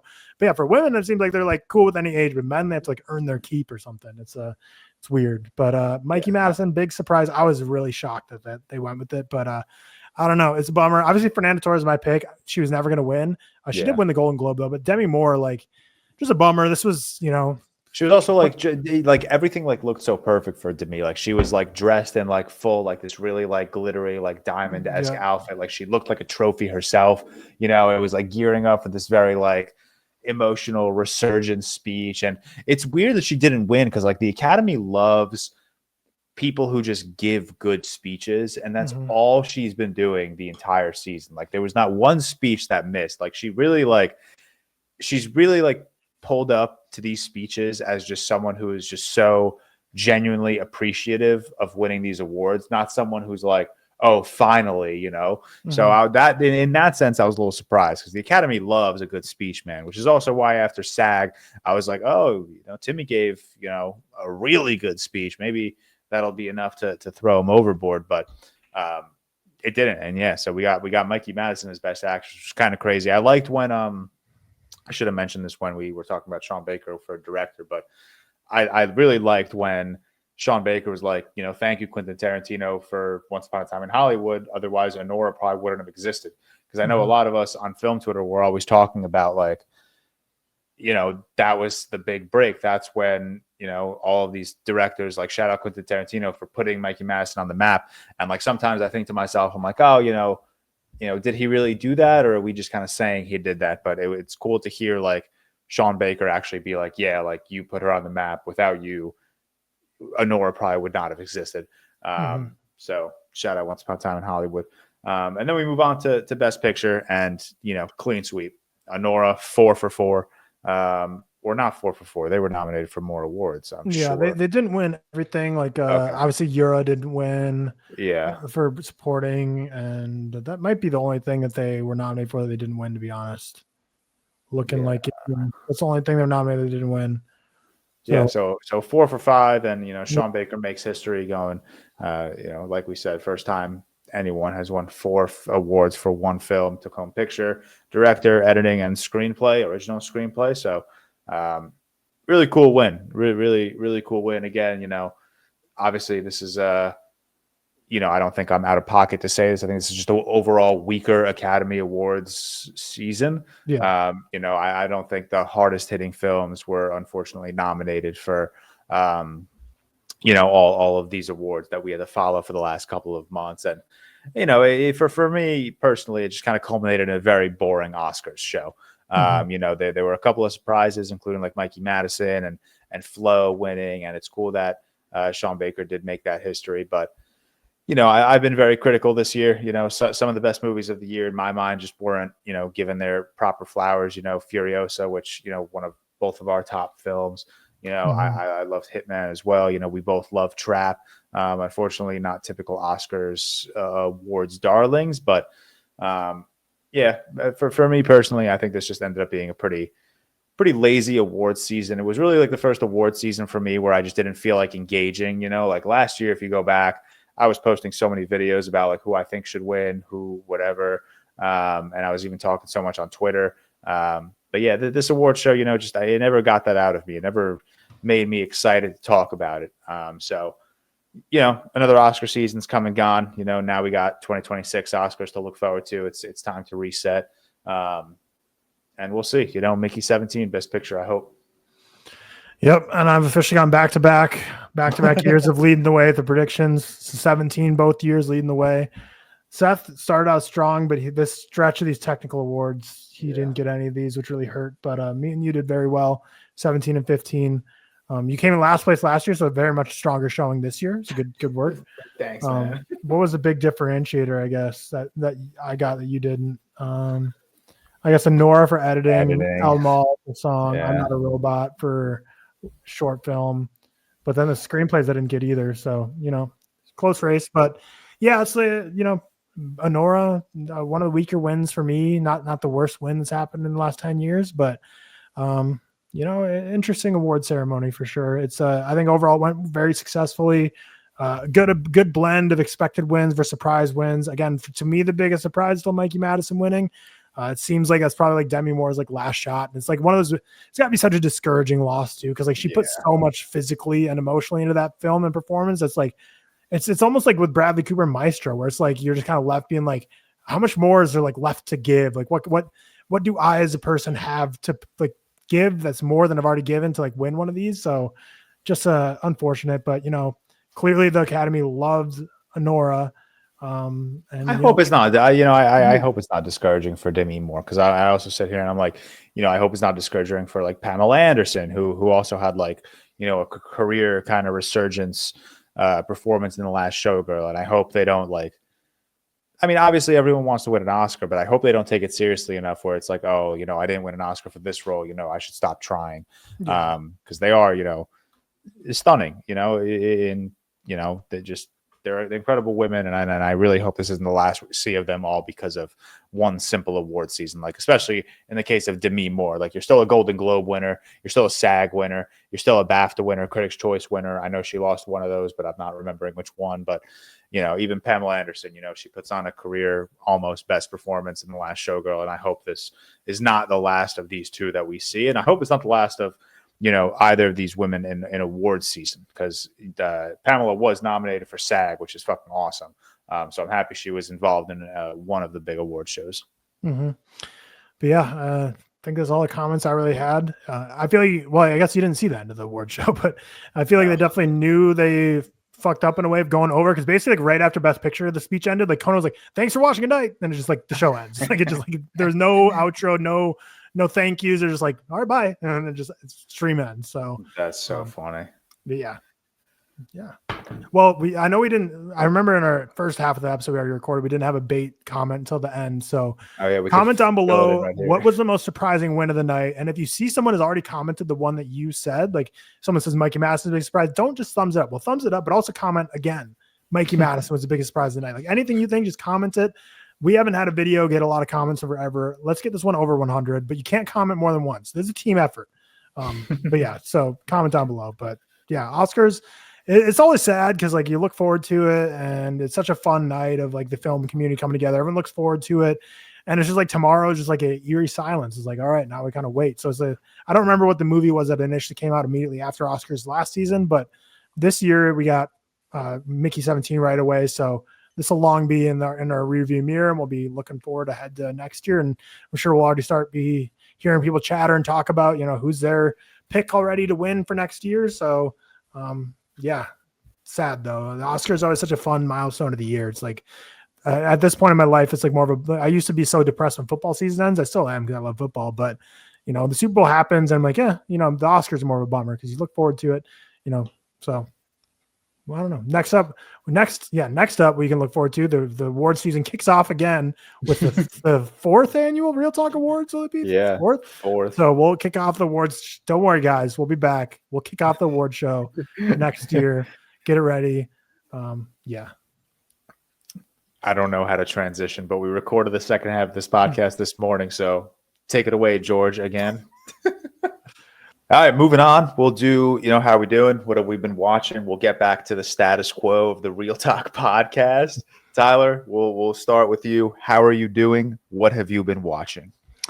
Yeah, I've been good. Obviously excited for the Oscars tonight, which is, because we kind of just recorded our reactions to that. So we're time traveling back. You see the sun's up in this part of the episode. The sun will be down in the beginning half. But no, it's been a good week overall. I'm trying to remember everything that we did. Well, last night, Riley and I were supposed to get our engagement pictures finally taken to get our save the date sent out. But then there was crazy wind yesterday, which in Arizona causes dust storms, or it's just super dusty. We've all seen Dune. You can imagine what that looks like. It's just you can't really see. I mean, there's points where you can't even see a house 3 houses down from you. It's just the whole air is just covered in dust. So obviously that's going to make super shitty pictures. So our photographer emailed us, was hey, I mean, we can still do pictures, but they'll probably kind of not be what you're expecting. So we could reschedule. So we rescheduled those, but we were already fully dressed up. She was obviously in her dress and makeup all done, and I was in my dress clothes, and we were literally in the car about to drive an hour to where the pictures were going to be. Right, we got the email. So we're well, shit, we're already all dressed up. Let's just go out to eat a nice dinner or something. So that was a bummer. We couldn't get our pictures done. Now we have to wait a couple more weeks. And we're she's really stressed about getting our save the dates out. Cause even though our wedding's still 9+ months away. So it's still enough time, but it's technically a holiday wedding. Cause it's New Year's Eve. So it's you want to give people a little more heads up, but also everyone would kind of care about coming to the wedding, already knows it's on New Year's Eve. So we'd imagine they kind of know, but I don't know. It's just one of those things wedding stress. Things aren't going perfectly your way. It's going to be stressful. But we went to dinner. So basically we went to a place we always go to first. We got there 4:30. So it shouldn't be busy at all. We didn't have reservations anywhere because we weren't planning on doing this. So it was 4:30. We're oh, it'll be fine. Go there and they're oh, our dining room's booked till 8. So I don't know, there's some event there, but basically the place we wanted to go was completely booked. So we're okay, well, I guess nothing's going our way. So then we started driving to sushi, and then halfway there, her friend told her this really nice place in Scottsdale we should go try. So we diverted and we started driving 30 minutes to Scottsdale. Then Riley checks the menu, and it's a revolving menu that they switch every month. And this month was Middle Eastern, and that's just not her favorite food at all. She does not really like Middle Eastern food. I like it, but not my favorite either. But I guess still would eat it and be happy with it. So then we had to divert that plan, scrap that, went back to the sushi where we initially wanted to go anyways. And it was 40 degrees in the sushi restaurant. It was cold as shit, but we got sushi. It was good. Then afterwards, we got Crumble Cookie for the first time, which is obviously a super viral place. I don't know. Have you had Crumble before? I have never had it, but there is a Crumble down a couple blocks down from me, and every time I walk past it, it is packed. Dude, that shit was so mid, borderline ass. I was because Crumble, I don't know if you've ever seen on your For You page, but people there's influencers people always do their reactions, yeah, and those look at just that's the easiest millions of views you could possibly get, just eating Crumble cookies and saying what you rate them on scale 1 to 10. You should have done that with Riley. I know, but we got them, and it was just they were just cookies at the end of the day. They were not anything more exceptional than I feel if you just looked up a good recipe and tried a little hard to make in your own kitchen, you could make. I was the presentation, they looked nice, but you actually eat them, you're these are just so mids being nice. I was wow, this Crumble I've been seeing this on my TikTok for 4 years now, and finally we tried it, and it was just ass. So we ended up throwing half of them away because it's they're not that good, and it's you don't want to it's why would you eat something that's so terribly bad for you if it's not even going to be good? Yeah. So we're let's just throw it away. If we did a best cookie draft and you had the 1-1, what do you pick? Oh shit. I don't know, man. I'm not I'm not a big sweets guy. Like my crux is like salty stuff. So I'd rather eat like chips any day, and I'm not like a big chocolate guy either. So I wouldn't go the typical route, but if I could like pick any cookie, I don't know. I'd probably pick some like lame shit, like white macadamia nut or like oatmeal raisin. Oatmeal raisins gas. Oatmeal raisins gas. Okay. Got you. I think Tate's chocolate chip cookies might be my number one. I don't know. Who's Tate? You've seen Tate's. It's like the green bag. I don't know how to describe it. You've definitely seen a Tate's bag of cookies before. Chocolate chip to me is just like fine, whatever. But yeah, I don't know. Crumble cookie was not all thought it expected it to be. It was kind of ass, but tough. That was pretty much the week. We had a good day together, and then today obviously will be Oscars, and next week I'll be traveling to Michigan. So it's like, again, this week's going to be super hectic of prepping for that and getting a bunch of TikToks pre-filmed and stuff. The week before I travel is always like the worst weeks ever. So fun week ahead. But let's see. When's the last date we talked? 23rd. So I haven't watched a whole ton this week. I watched, really this whole week was Oscars prep and James Bond for the Patreon on Friday, which will be Skyfall. So that was all I've been watching this week. So watched Nickel Boys, which became my favorite Oscar nominated film of the year. I really loved it. I know you're more mixed on it. And Seth just like likes it. I think he gives it a 4-star, but I really love Nickel Boys. I was very surprised. And it was like such a unique experience for me because it really did take me at least like 30 minutes to get into it. Whereas like, because the first person POV and the story just didn't grasp me, and it was like hard for me to lock in. And then once they finally got to Nickel, I like fully was engaged and locked in. And it blew me away. Like the boxing scene at the was one of my favorite scenes of the year. The ending just hit me like a ton of bricks. Once you finally kind of understand what's going on with like the POV switching and like when that all comes full circle, I really loved it. I thought it was a super creative, unique take on a book that I'm really interested in reading now. But Ramel Ross, very fascinating. I mean, you can tell he's a documentarian, just the way he blends in the archival footage of what's going on during the times with the actual film he's displaying here. Anjanae Ellis is great. I think the two leads are strong as well. Love seeing Daveed Diggs, even if you can only see the back of his head, I think is all you ever see of him in this movie. But I love Daveed Diggs. But yeah, this movie really floored me. I was very impressed. I bought it on Amazon so I can rewatch it whenever. So I'm excited to give it a rewatch. Now that I kind of know how it goes, I'm just excited even more so to see where it takes me. But yeah, this moved me about as much as like After Sun did the first time. So I really, really love Nickel Boys. So shout out that film. And then I'm Still Here.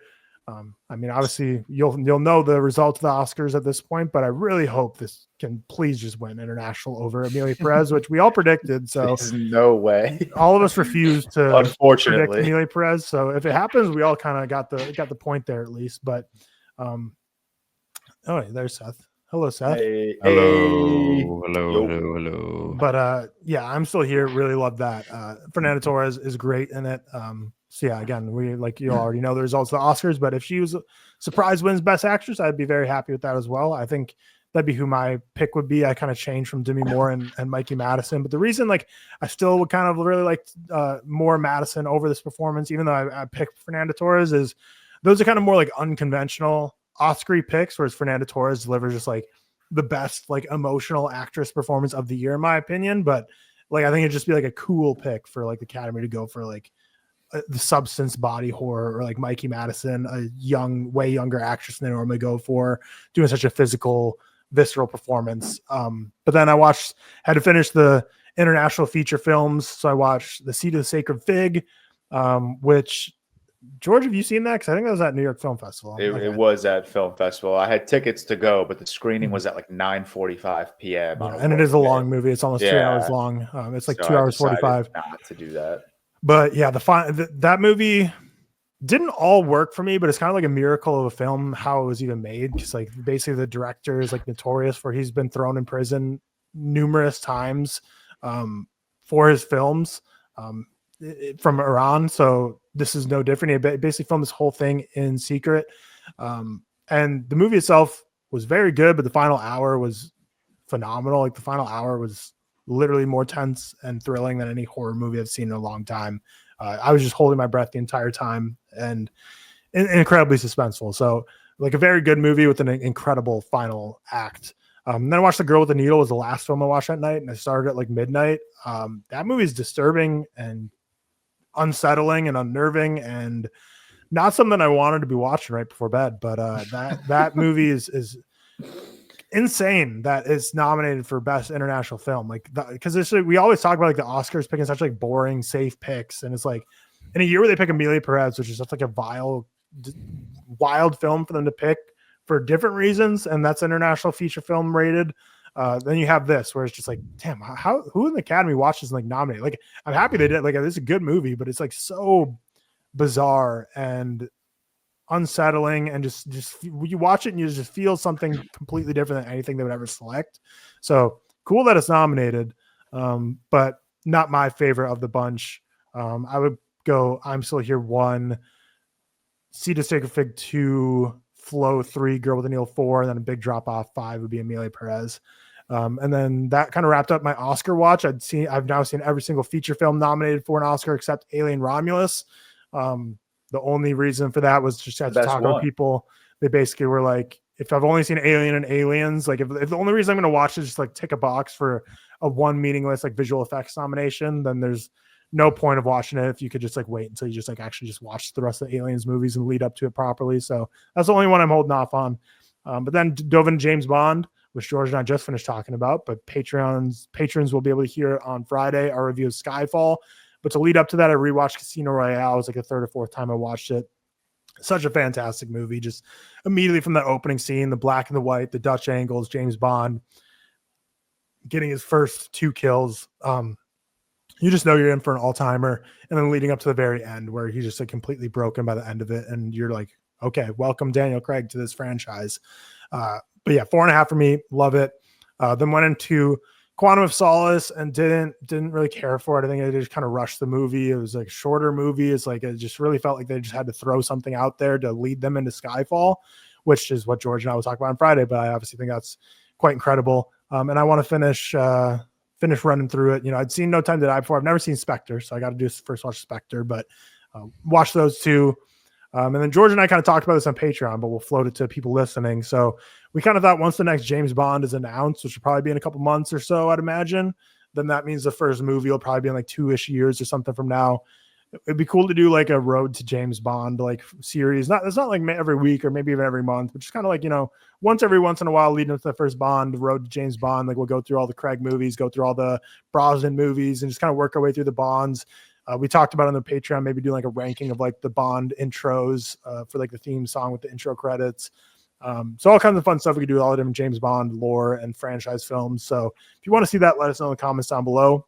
But yeah, that kind of wraps up my week of watches. I'm like 2 or 3 episodes behind on Severance and avoiding spoilers like the plague on Twitter. But yeah, I'm going to lock back into Severance and Bong Joon-ho for this upcoming week, next week, where we're going to review Mickey 17, do a Bong Joon-ho run through. So my week ahead is going to be a lot of Severance and Bong Joon-ho films. But yeah, it's my week and what I've been watching. Hell yeah. Seth, welcome. How you doing? Hello. How was your commute home? It was good. Delayed, as always. Yeah, what have I done this week? Went to like a party, Oscars award. Did you thing. not dress up? I had a mask of like a Planet of the Apes mask, but I never wore it. We were nominated, ReelTok. Best video we were nominated for. Who did we lose to? Can't remember. Okay. We'll figure that out. ReelTok Awards were nominated. That was cool. I had a few people come up to me last night saying they were big ReelTok guys. Shout out you. One guy, I'll get his name so I don't give him a disservice. I recognized him because in his display, I told you guys last night in his display picture, Zach, Big Z Talks, he had a ReelTok hoodie on. So shout out you. We appreciate you. But yeah, that was cool. Met some people, saw like Josiah and stuff. It was nice. The Josiah's costume was so fucking funny. He crushed it. The Anora, what was his name? Vanya. Vanya. Yeah. I get him mixed up with the fucking bald guy. So fucking funny. Yeah, there was some good costumes there. There was a lot of like Robbie Williams, Better Man, which I still haven't seen. But yeah, apart from that, this week been fucking stressful. Still dealing with like illnesses and shit and whatever. But what have I watched this week? I watched a few things. I went to see Eraserhead on Friday and saw all like the Lynch shorts and shit. Anna came with me to watch Eraserhead. She fucking hated it. I was like looking over at her at all the like the weird scenes, and it was like amazing because her face was just a face of absolute disgust at everything. That was great. But that was really cool. Really like packed screen, really cool. Really like that. I watched I'm Still Here. Also on Friday. Really liked it. I think Fernanda Torres is like my number one, like pretty easily within that category as well. She's like just the stoicism she portrays, like it's amazing.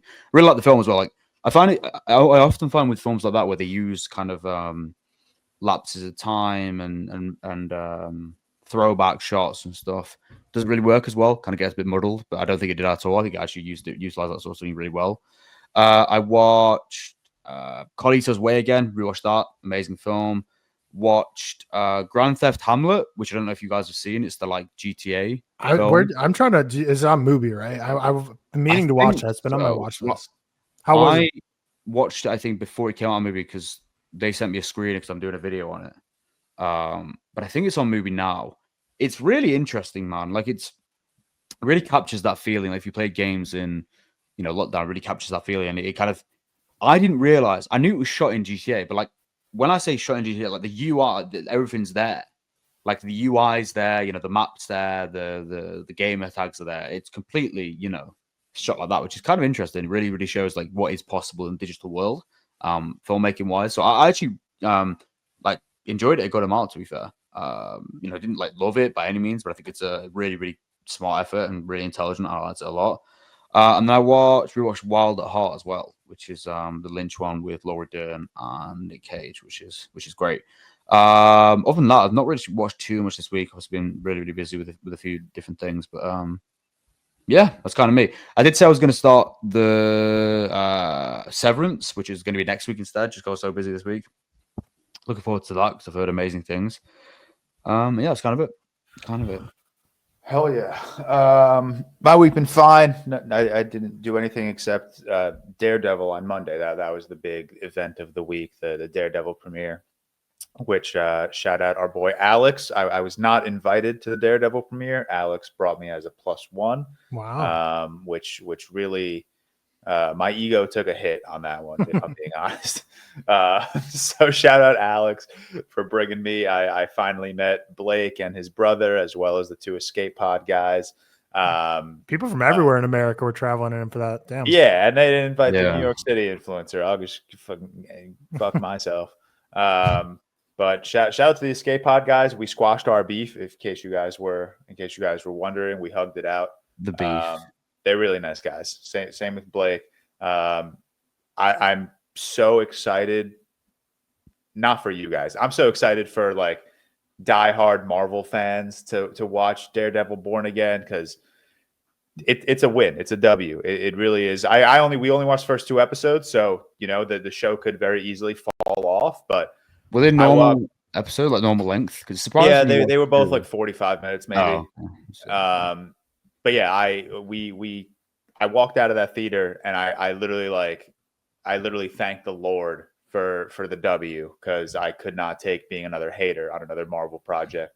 But they cooked. It's really cool. I'm obviously gonna refrain from spoilers. That this episode of the podcast drops on March 3rd, and Daredevil, I think the first 3 episodes will drop March 4th. So I next week, I'm sure Cam and I will give a much more in-depth discussion on the first couple of episodes of Daredevil. But you guys really are in for a treat. I really liked it.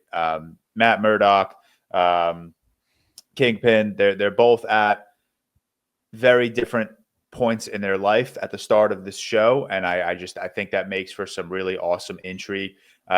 It is a Netflix show. It doesn't feel like a Disney Plus show, and that is a compliment, because I know a lot of people were questioning whether or not Disney will, uphold that Netflix show level of like brutality and that aesthetic that we got in the original Daredevil show that made it so good.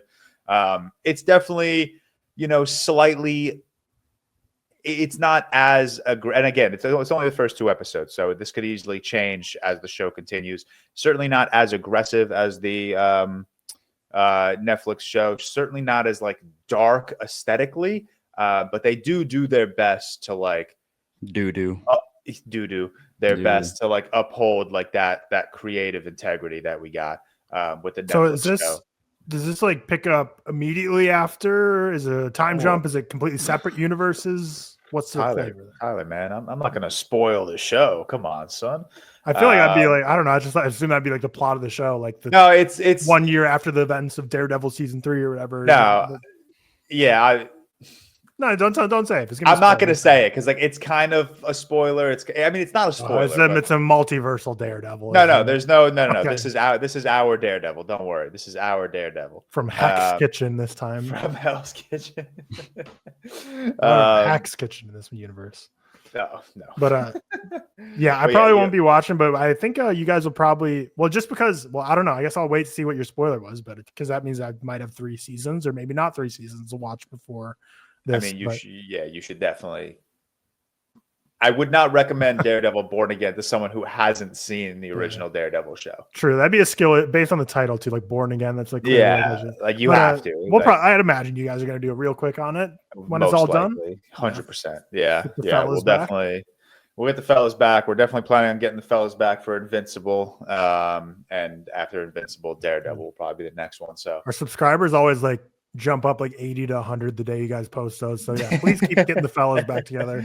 Yeah, we want to get to 20K for Cam's tattoo. Oh, I keep forgetting about that. Yeah, we will. Hopefully we will. But yeah, we'll get the fellas back for Invincible and Daredevil. But I'm very excited for the Daredevil to premiere on Tuesday because even I want to rewatch those 2 episodes. Like I'm so Daredevil pilled right now. They gave us as we left the premiere, they gave us like a graphic novel, a Daredevil graphic novel. So I've been reading that. And I'm just so in like a Daredevil mood. Like he's a very cool character, and Charlie Cox is just a very cool person to embody this character. But that was like the big event of the week. I didn't do anything else honestly all week. Movie wise, rewatched Across the Spider-Verse. It was a big rewatch week for me. I didn't watch anything. Across the Spider-Verse. I think I spoke about this last week, so I'll not talk about it again. The Umbrellas of Cherbourg, which Tyler and I did a Real Patreon last week. So if you want to hear extended thoughts on that film, go check out our Patreon. Then I continued Final Destination 3. I am slowly but surely getting through this franchise before Bloodlines comes out. All 3 Final Destination movies have been a 3-star for me, which is like best case scenario. They're all fun. Every single one of them brings like, creative, unique kills. They're the exact same movie. Like all 3 films are just the exact same. Which is probably did you say you just watched the 3rd one? The 3rd one. Yeah, the 3rd one. Yeah. So yeah, it's like, I don't know. They're not reinventing anything. It's the exact same copy and paste movie, just with like a different setting, different kills, and every kill is very cool. I mean, that sounded fucked. Every kill is cool and fun. They're iconic. Yeah. I mean, I haven't seen that movie in forever. And I feel like I could run through like there's a roller coaster, tanning bed. Yeah, dude, that tanning bed one? Dude, the tanning bed one. Seth, yeah. I need you to watch Final Destination 3 for the tanning bed kill. Oh, when the camera's on top looking down and it's the tanning bed's burning, and then it just cuts straight to 2 caskets. I was like, damn, that's a great shot. Like it was a nice little for like a low budget B tier horror film. That's like so creative. Also so fucked, dude. Weightlifter, right? Yeah, the weightlifter, dude. The tanning bed scene though, that fucked me up, man. That fucked me up. It made it permanently like that's the thing about the Final Destination movies. They sear in your brain and always make you like. If you're driving behind a truck with like logs on the back, you're always going to go to the next lane. If you're always going to think twice about tanning beds, and then just can't go on roller coasters if someone's got a camcorder anymore. You're always going to be looking in your rearview mirror when you're at the bank ATM that a semi doesn't come and ram you. Nail guns. There's nail guns, I think, in that movie as well. Oh god, I will say the more, even though I am rating all of these movies the same at 3 stars, the more I watch them, the more I am excited for the new movie because I'm like, all right, like what more could they possibly like? I feel like they've hit every single like kill Disaster. setting. Like Yeah. what more could they give us? So that's what I'm excited for. Rewatched Rob Zombie's Halloween 2. That's just gonna be God, it's gonna be a regular. It really is. It's so God, it's so fucking good, man. It's so good. It's so What number is unbelievable. that? Because I've only seen Halloween 1 and Halloween 2, and I need to. This is finally going to be the Halloween season. I'll go through the whole franchise. Is that like number 6? I think there's Halloween 2, 3, 4, and then 5. I think is Rob Zombie's Halloween. So this is 6. Yeah. Okay. All right. I'll get there eventually. See if you're based or. I'm cooking, bro. Nah. I'm cooking. I'm telling you, it's so good, man. Every time I watch it, I'm like, how do they get away with this? It's so gory, it's so brutal, but it's so narratively depressing, and it makes me cry, dude. It's so good. George, I need you to rewatch The Monsters. No, I'm not rewatching The Monsters. Trust me, you'll come full circle. I promise you I won't. I rewatched Rec, that found footage film, the Spanish found footage film. That shit is so fucked, man. That movie is so fucked. It's so good, but like it found footage films are like every time I watch a found footage film, I'm just like, all right, how would I handle this if I was in this position? And I was watching Rec and I thought, okay, I'm killing myself immediately. Once I see that old lady bite the police officer's neck off and then watch, that movie is so insane, man. That final sequence where it's just the night vision and they're trying to sneak past the zombie lady, that shit is so scary. I was watching that. Victoria was out here watching Severance on our TV, so I was watching Rec in my room, dark room, pitch black. Laptop was this close to my face, right? I was real cozy, okay? I was under the covers, laptop right here, and I'm shaking, man. Like that whole final sequence, I was like, this is so fucked, man. This is so scary. For sure. But it's so good, man. It's really good. It really is one of the better found footage horror films out there. Probably my favorite, honestly.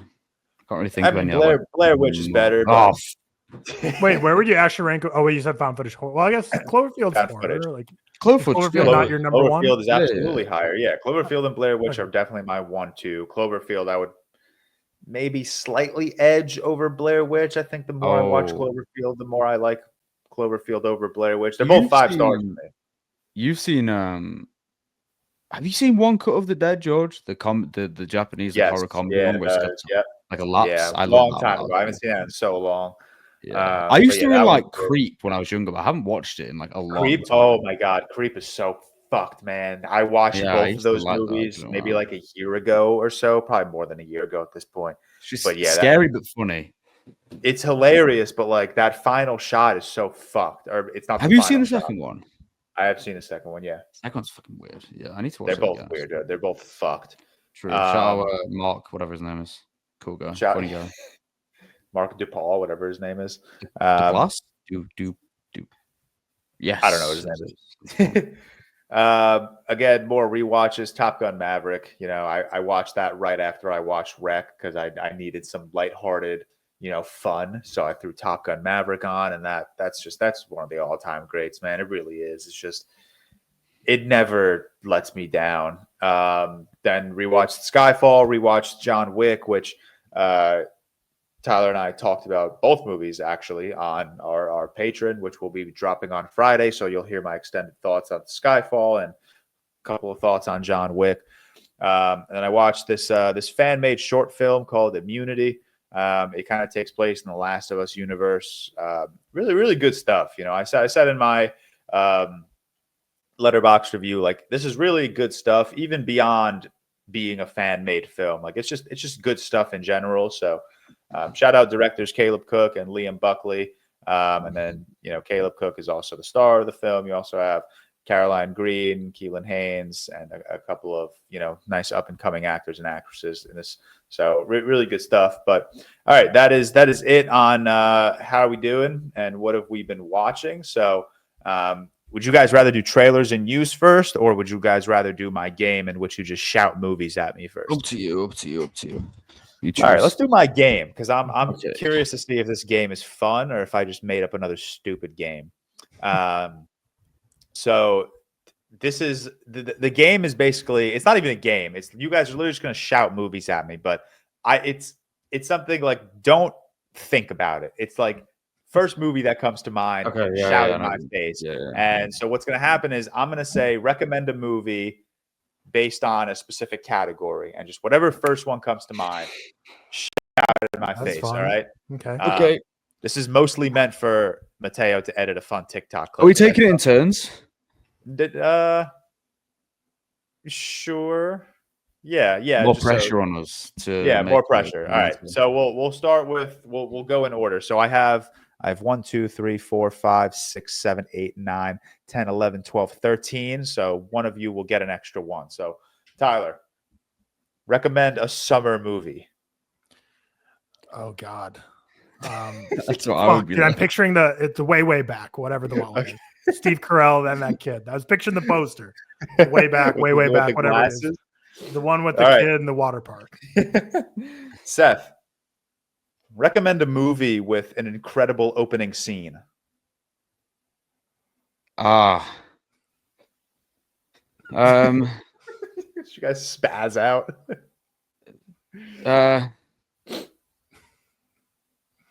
Tyler, recommend a movie with a Shining. Opening. I love The Shining's opening. Shining, fantastic. Yeah, when the lights are bright in your ass. Like it's such a weird. Every film I've ever seen. Now I know how Trivia 10 contestants. That's why, I don't want you guys to give me you can give me the best, but this is more so I'm curious what the first movie that comes to mind would be. I've just thought of so many better ones. Exactly. Tyler, recommend a dad movie. Oh God. Dad movie. Wait, so is this a movie with a dad or a movie dads like? No, movie dads like. Dad movie. What's it? Hacksaw Ridge. Nice, good one. That's like a niche, more niche dad. It's not like a Gladiator or a Matrix. You went a bit deep with it. I respect it. And anything Mel Gibson though is a dad movie. Yeah, for sure. Seth, recommend a movie if someone needs to cheer up. Oh, Napoleon Dynamite. Oh, nice. Good one. Tyler, recommend a movie if someone wants to cry. After Sun. Nice. Yeah. Seth, recommend a movie to a coworker. Avatar. Interesting.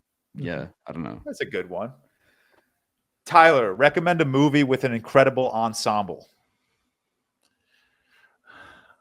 You see, okay, the one that actually first came to mind is Anora, but I was like, it's boring because we probably talked about time with the Oscars. So I actually was going to break the rules of your game and think of something else. But to go with the rules of your game, Anora was the first one that came to mind. I thought Babylon would be the first to come to your mind with that one. Yeah, I wanted to lie just because, whatever. But Anora, which isn't even really I think the ensemble is great. I don't think it's a great ensemble. I think they all perform great, but it's no one knows who they are. So I don't know what you're going for that question. But Seth, recommend a movie to watch on a rainy day. Thief. That's a good one. That's a great one to pull. Yeah. Tyler, recommend a movie with an incredible final shot. Memories of Murder. Yes. That is the one. By the way. When I type foreshadowing for next week, Bong that is the one. Correct. Every time I think of a final shot, it's Memories of Murder. I typed that one out and I thought to myself, I hope they say Memories of Murder. Yeah. Seth, recommend a movie with an incredible soundtrack. Ooh, Lost Highway. Lost Highway's got a great soundtrack. I thought one of the Guardians would come out of your mouth, but Lost Highway's a good one. That's fair. Tyler, recommend a movie to watch with your mom. Boyhood. Yeah. That was a good one to ask you. I knew you'd have that clipped. Seth, this isn't a recommended movie. This is just a question. What movie needs a sequel? It's tough, man. Can it be a third? Sure. Oh, what movie needs a sequel? Finish the fucking Ridley Prometheus Covenant trilogy. Yeah, need that trilogy finished. Give me it. Yeah, man. And then we'll go this one for the both of you, since you both had 6 already. I want more. Give me more. This is this is all I thought of. Unless whatever. Okay. Recommend a movie with a great revenge plot. Old Boy. Old Boy.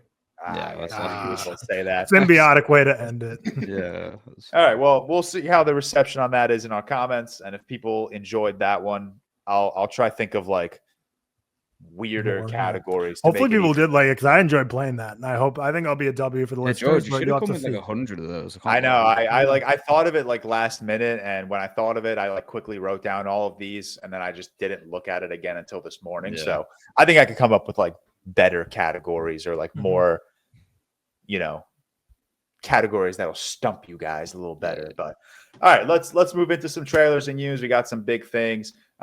First and foremost, Gene Hackman, rest in peace. He has died at the age of 95. Died alongside his wife and dog.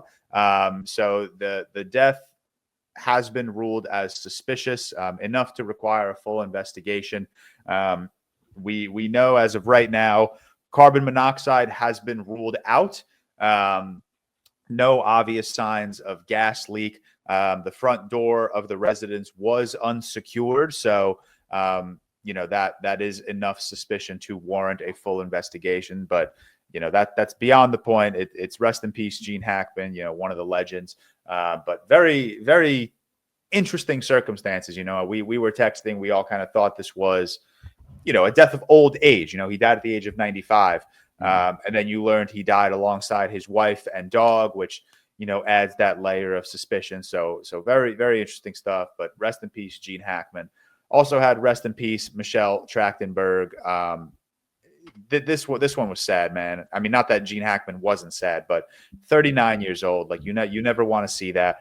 I feel like she's absolutely just been a staple of so many people's childhoods. 17 again, Euro Trip. She was in the Black Christmas remake, Ice Princess, which I know a lot of people, that's become like a cult classic. So just really, really sad to see at the age of 39. And I recently just watched Euro Trip. So she's been on my mind for a little bit because she's just really she was such a charismatic screen presence. She was just so adorable to watch in these movies and grow up with. So it's always tough, losing someone so early. 39 is so young. I know, we all joke around, oh, we're getting old, but still, a death at 39 is just so tough, especially with a talent like Michelle Trachtenberg, who has certainly impacted a lot of people. So rest in peace to Gene Hackman. Rest in peace to Michelle Trachtenberg. A couple of sad bits of news to come out this week. But moving past the sad stuff, John Lithgow has confirmed that he is going to be playing Dumbledore in the Harry Potter series, stating, it's going to define me for the last chapter of my life. I'll be about 87 years old at the wrap party, but I have said yes. First and foremost, shout out our boy Liam. I know he's not like in our big community of like movie talkers, but shout out Liam. He's a good friend of Alex and ours. He was the one that interviewed John Lithgow. He was the one that broke this news. So that's just really, really cool to see. He was I lifted with him yesterday, and he was talking about that experience. So it's just fucking crazy that he was interviewing John Lithgow and, he got that bit of information out of him. But John Lithgow was met with kind of a lot of positive reactions, a lot of negative reactions. I think I'm split in the middle. I'm at John Lithgow is a very great actor, very experienced actor, and there's no doubt in my mind he'll do a fantastic job in this role. But I'm also on the side of like, I don't know. I think I'm so caught up in the original 2 Dumbledores that we had, where like John Lithgow just doesn't fit that aesthetic to me per se. Well, he's American. That's a big thing. Yeah, well, it's okay. Andrew Garfield and Tom Holland are British, and they're playing Spider-Man, so give us one, But yeah, I don't know. I'm a little indifferent on this casting, but I'm obviously very happy that we got a very experienced man to play this role. It's interesting that they went with Dumbledore first for the first casting. Well, yeah, I think first. Yeah, I think this is the first big casting, at least. I don't know if anyone else has been listed. Did he not get confirmed? Who? The Snape. What was his name? No, I don't think it. There's that but casting thing floating around. This like production notes that like who knows that true, but it has him as Snape and has like Cillian Murphy as Voldemort. But it's like who knows if those are. There's no way or not. Cillian Murphy as Voldemort would be so sick. He wouldn't though. Like he's... No. He would listen. I know you're anti-franchise, but no, it's not even that. It's just like he'd be so sick. And listen, we say it all the time. No one can deny a bag. Okay, so if we're gonna get someone to play Voldemort, let it be Cillian, man. That would be so electric, dude. No, it's just tough because Cillian's at a point in his career now. I just think that would be like a massive waste, especially with how long it's going to be. I don't think it would be a waste. I mean, he did Peaky Blinders. You know, he's already been.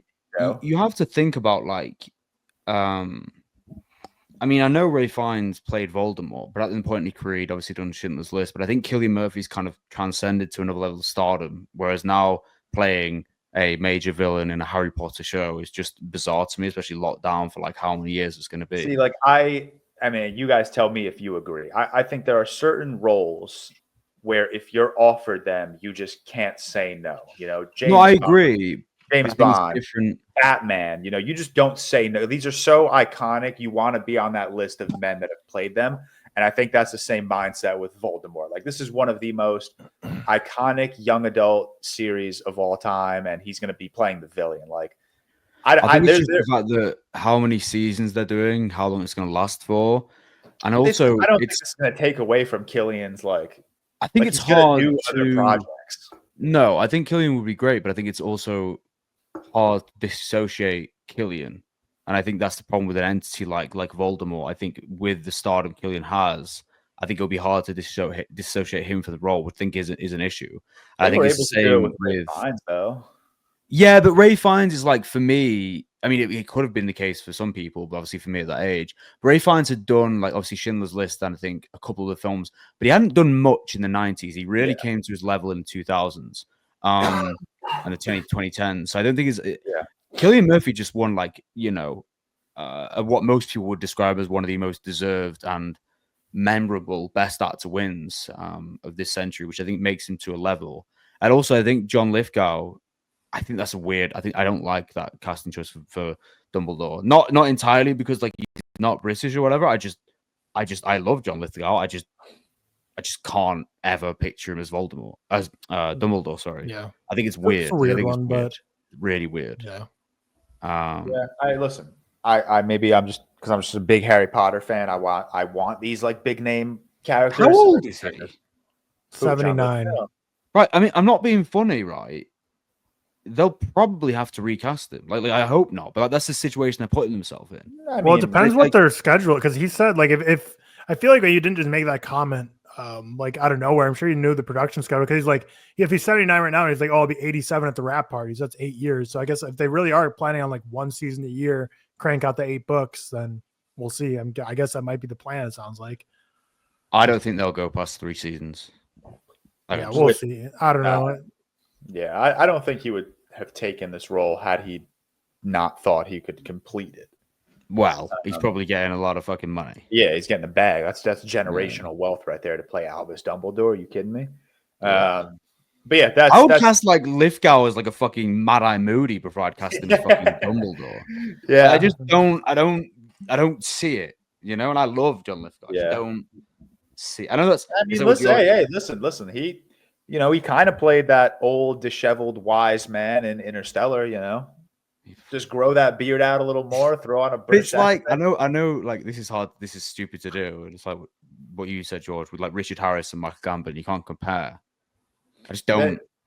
See it. We said this. Yeah, we said this on another episode of ReelTok not a long time ago, but I think once people realize that whatever they do with this show, it will not be as good as the movies, people will be a lot happier. Because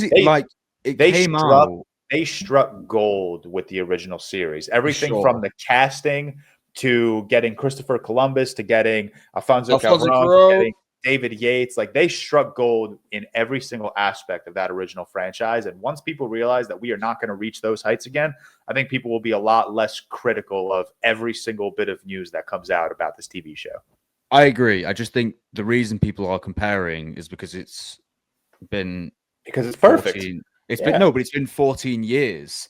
A lot of us have I saw it in like, it's not that long ago. No, we were at the midnight premiere of those movies. Yeah, like same. It's that's why it's tough, because it's it's not a distant memory yet. Yeah, it's still fresh so in our soon. mind. And it's still something people rewatch once a year. But all right, moving past that. You know, Tom Felton's probably been emailing Warner Bros. Every day, be like, "Yo, I could be Lucius." Yeah, literally. Lucius. Lucius open. Yo, you up? Oh, stop! He definitely is. That's the sad part. Mm-hmm. All right, we got a couple of Avengers Doomsday leaks. I wish Cam were here to discuss, but I'll take over. The leaks are cool. Concept arts are always cool, and I refrained from tweeting about it because I didn't want to ruin everyone's excitement. But people have to remember, Captain America: Brave New World, we had leaks. Concept art leaks of the Serpent Society, and they looked sick, and we didn't get them. So I think people are holding, the power of this concept art a little too heavily. That's not going to be what the end product of Avengers Doomsday is going to look like. So the leaks were basically we got Dr. Doom. We got Dr. Doom on his throne. We got Aura. Dr. Doom. Crazy aura. Yeah, crazy aura. We got Yeah. Hulk and his son, and who I'm assuming is his wife, maybe. And then we got a picture of White Vision with Star-Lord. A lot of people are theorizing that maybe they're going to be the parents of the young Avengers. We got a lot of interesting concept ideas. The problem is, this is the next Avengers movie. Okay, and what this concept art tells me is that they're doing Battle World, they're doing Doctor Doom. Obviously, we knew that. They're trying to adapt Secret Wars from 2015, and they're doing all of this without establishing any foundation. Is Doctor Doom going to be in anything first? Probably Fantastic Four, I'd imagine. I doubt it. I know Galactus is going to be the big bad of Fantastic Four, but maybe a post-credit scene. I just can't see them doing a Fantastic Four without him. But beyond that, they're doing. There's so many ideas going into Avengers Doomsday without establishing anything. There's no established Reed versus Doom going on. And it's very interesting. How are you going to create this massive Avengers Doomsday film, introduce this new big bad, have no lead up foundation built, and make it success? I don't know. This concept art is sick. It's cool. It's aura. It's very cool to see. It's exciting stuff, but I can't help but think to myself, how are you doing all of this without establishing any foundation, without giving Isn't it not a few years before it releases? Next year. It's next what? Year. Yeah, it's next year. And all we're getting Fantastic Four in the meantime, and Thunderbolts. So it's how much was a few years away? Yeah, how much of those movies really going to establish everything that it looks like they want to do in Doomsday? So I'm a little skeptical. Like I said, the art looks sick. It really does. It's Doom looks sick. But again, it's concept art. You cannot take concept art to heart. It's very unlikely that everything in that concept art is going to translate one for one to the big screen. Beyond that, we got first look at Shrek 5, along with a very small, short, fun teaser. A lot of backlash on the design of Shrek.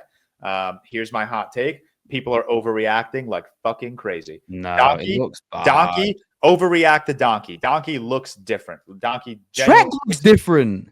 Stop. He really he doesn't. Are you saying he does not look different? He just looks more polished. That's it. I think they all look different. I think people just shouldn't care as much. But I thought that's where you were going. But I definitely think. No, I really. They look different. I don't think Shrek looks that different. I really. It's a different design for sure, but it's not people are comparing it to the original Sonic design. I didn't Remember know when that was a came? thing, by the way. That Yeah, whole- and I'm like, that's just you're overreacting. Like, no, crazy. it doesn't. One, look that bad. who cares? It's Shrek. Like, genuinely, who the fuck cares?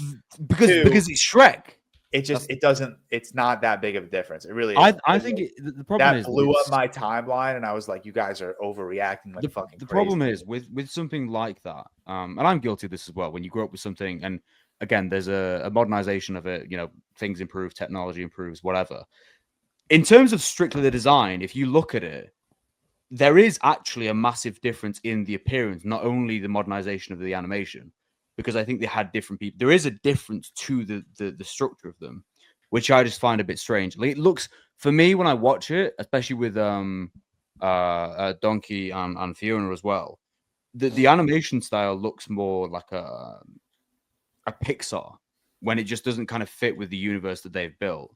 Whether you like it or don't, I think for me there is like a noticeable difference in their appearance and in their structure, and I think they've changed the design, maybe perhaps to test the waters. I don't know if it's like, I didn't actually know about this Sonic thing, but I saw that and that was obviously worse because I was like, they changed it for that reason.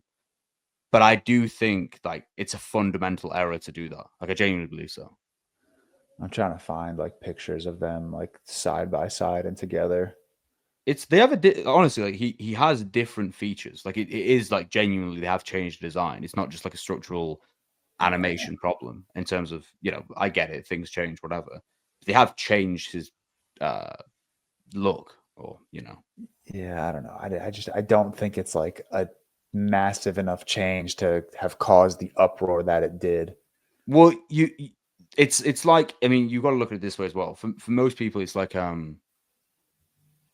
it's like anything. If you change, and this is, you know, me included, if you change something people grew up with, fundamentally, it's gonna take that influence. No, I get that, but like, yeah, but like people were immediately comparing it to like that Sonic redesign, and I'm like, that's such a far-fetched like comparison. Like, Sonic's initial design was so egregiously dog shit.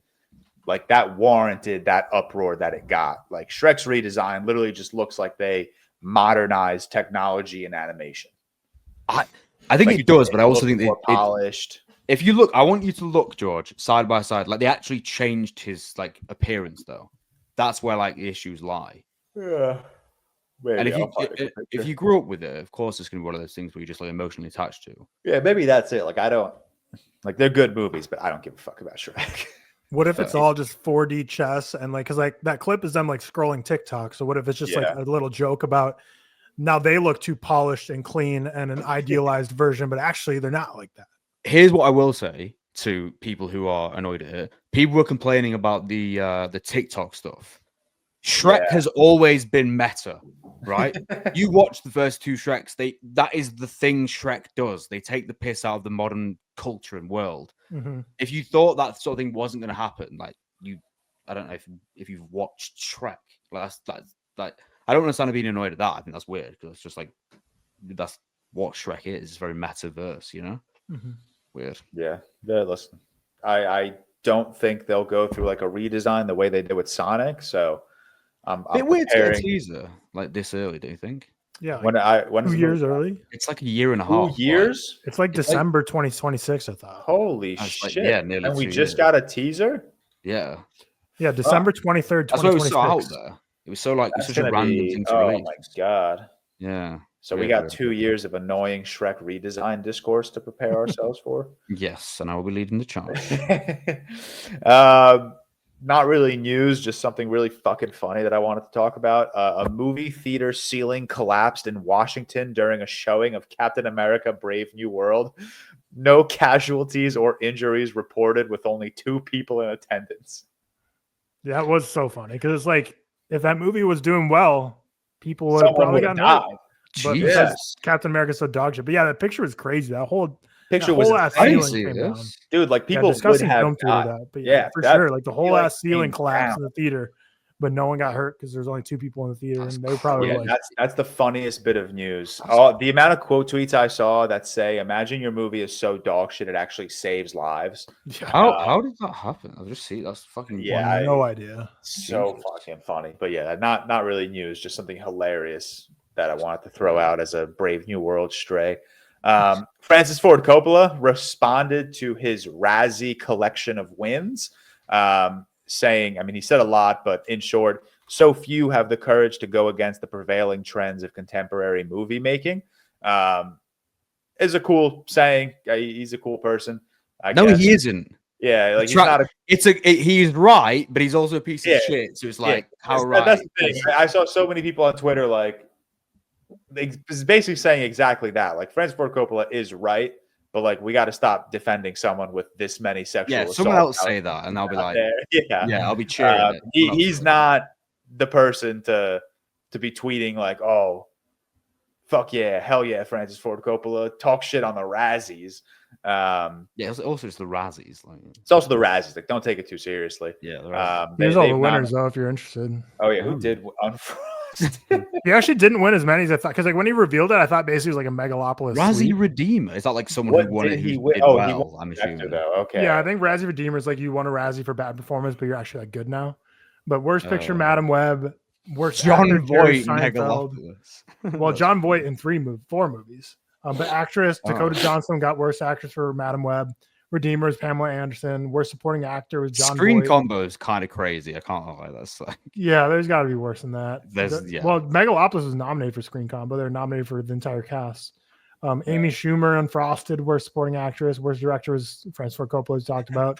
Worst prequel, remake, ripoff, or sequel to Joker. It's got to have been a worse one than Joker. Worst screenplay, Madam Web. So wins Madam Web won with 3 award wins. Joker, Megalopolis, Unfrosted getting 2. Did anyone show up and collect it? I think it would have been. I don't know. I did not see that. It would have been so funny if Amelia Perez like swept the Razzies and the Oscars. That would have been legendary. That would have been so fucking funny. But yeah, Kathleen Kennedy says Sean Levy's Star Wars movie starring Ryan Gosling will be set maybe 5 or 6 years after the rise of Skywalker. That sentence gets worse with every word uttered. It really does. It's quite impressive, actually. Yeah, that's a tough one to stomach as a big Gosling fan. And I'm so over like the prequel and the sequel trilogies, like not over them, but like let's move on from them. There's so much better and more intriguing storytelling to tell in the world of Star Wars. You know, Andor, perfect example.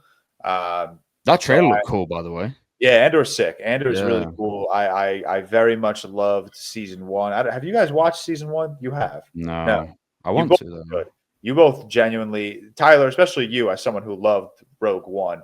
There's no reason why you should not watch Andor. It goes beyond like good Star Wars television. It's just good television. It really is fantastic. And you both should watch it because again, that's likely another real quick that hopefully we get the fellas involved with, because I know Sammy and Alex love Andor as well. When does 2 come out? Season 2. So Andor premieres the same day Daredevil's finale airs. I don't know when that is. Oh, so it's quite soon then. Yeah. So we're kind of we're being fed slop left and right. You know, we got Invincible going on right now. Daredevil starting on Tuesday. Once Daredevil ends, we go right into Andor. So the slop is never ending. You know, once Andor ends, then we'll come up on summer season with Superman and Fantastic Four and Thunderbolts. So, you know, get ready for mad slop to be talked about on the ReelTok podcast. Christopher Nolan was interested in directing a James Bond movie after doing Tenet, but was told he would not get a say on decisions for the film's final cut. That is so stupid. Imagine not giving Christopher Nolan 100% creative control on a movie. He ended up making Oppenheimer and winning Best Director, Best Picture, Best Actor, best editing, Best Score. That guy fucked with Oppenheimer, man. Yeah, he fucked hard with Oppenheimer. So obviously just, you know, I guess good on them for rejecting Christopher Nolan because it made him make his 3rd best movie. But George, retract that statement. Very much. Number three, Dark Knight, Interstellar, then Oppie. But yeah, that's so stupid. How do you not give Christopher Nolan creative control? Like, have you noted down, George? I haven't seen the rundown yet because I was away. The thing that like stuff about the extras and stuff as well. That was cool news. So there was like a story going around. So apparently you know that sequence we had where it was we saw the shooting of one of the battle scenes that they're filming in Morocco. Yeah. So apparently there's like the nighttime sequence. Yeah. There's like apparently there was over 5,000 extras used in one of the scenes. Yeah, like and it took like months and months to build the construction of like this fucking humongous set. And I saw it like they're using a new IMAX camera, obviously, to film it as well. So like every bit of news is gonna be the greatest movie ever. Yeah, speaking of like Christopher Nolan doing like the whole 500 real or 5,000 real extras. I love shit like that, man. I love. Yeah, it's just so cool. It's like cool. He's not doing like green screen, but then it also makes me question like, well, why is he doing an animatronic Cyclops? Like, why doesn't he just find a big dude, you know? And like, no, because Cyclops is like, how... like just find the same way Alien. Tyler, mute your ears. It's a spoiler for Alien Romulus. But the same way Alien Romulus, like they actually got that the NBA guy. Yeah, they used the NBA guy for that. Isn't a Cyclops like? I mean, 20 feet tall in the books. I don't know. I think a Cyclops is like the Alien guy. He was like 7'5". Listen, I mean, rest in peace to Andre the Giant. You would have to get him to stand on him 3 times. Hey, listen, Hollywood is fluent in making 5'4" men look like they're imposing, impressive specimens. So this is true. They can make some movie magic. But Christopher Nolan always keeping people employed. Love the extras. My teacher, like in high school, I was talking about how he was an extra in The Dark Knight for like the funeral scene in Chicago. Like a bunch of my teachers like went down there. But like again, Christopher Nolan's like, yeah, we need like 5,000 people to stand on the street of Chicago while we just do like a fake funeral for like one scene of a movie. And it's like Christopher Nolan's he's a man of he's a true king when it comes to employment. Quiz question for you both. Without looking, because I know this because I did a video on it. Can you name the top 3 films ever that have used the most extras? The most, well, Lord of the Rings has to be one of them, right? I think Fellowship of the Ring. One of the battle sequences has to be one of them. Fellowship of the Ring. Oh no, sorry, the trilogy used 20,600 extras. Wow, that's crazy. I'll tell you the other 2, unless you want to guess. What are other like massive wartime films? 300. That's what the fuck. Ooh. Sorry, I was wrong. I am like bugging out right now. 300. That was not even. That was not even there. It's my screen being shared. Look at this. Look at Andre the Giant. Andre the Giant, 7'4", 520 pounds. Yeah, and he's still like a third of the fucking height. Or he's like the same height as that other dude in the picture. That's Will Chamberlain. Yeah. Like that would have been so cool. Like, rest in peace, man. Have either of you 2 seen Gandhi film? Yeah. 300,000 extras, apparently. That's insane. What the fuck? At that point, just use a green screen. You don't need that many bodies. That's the whole state of Rhode Island in one movie. That's crazy.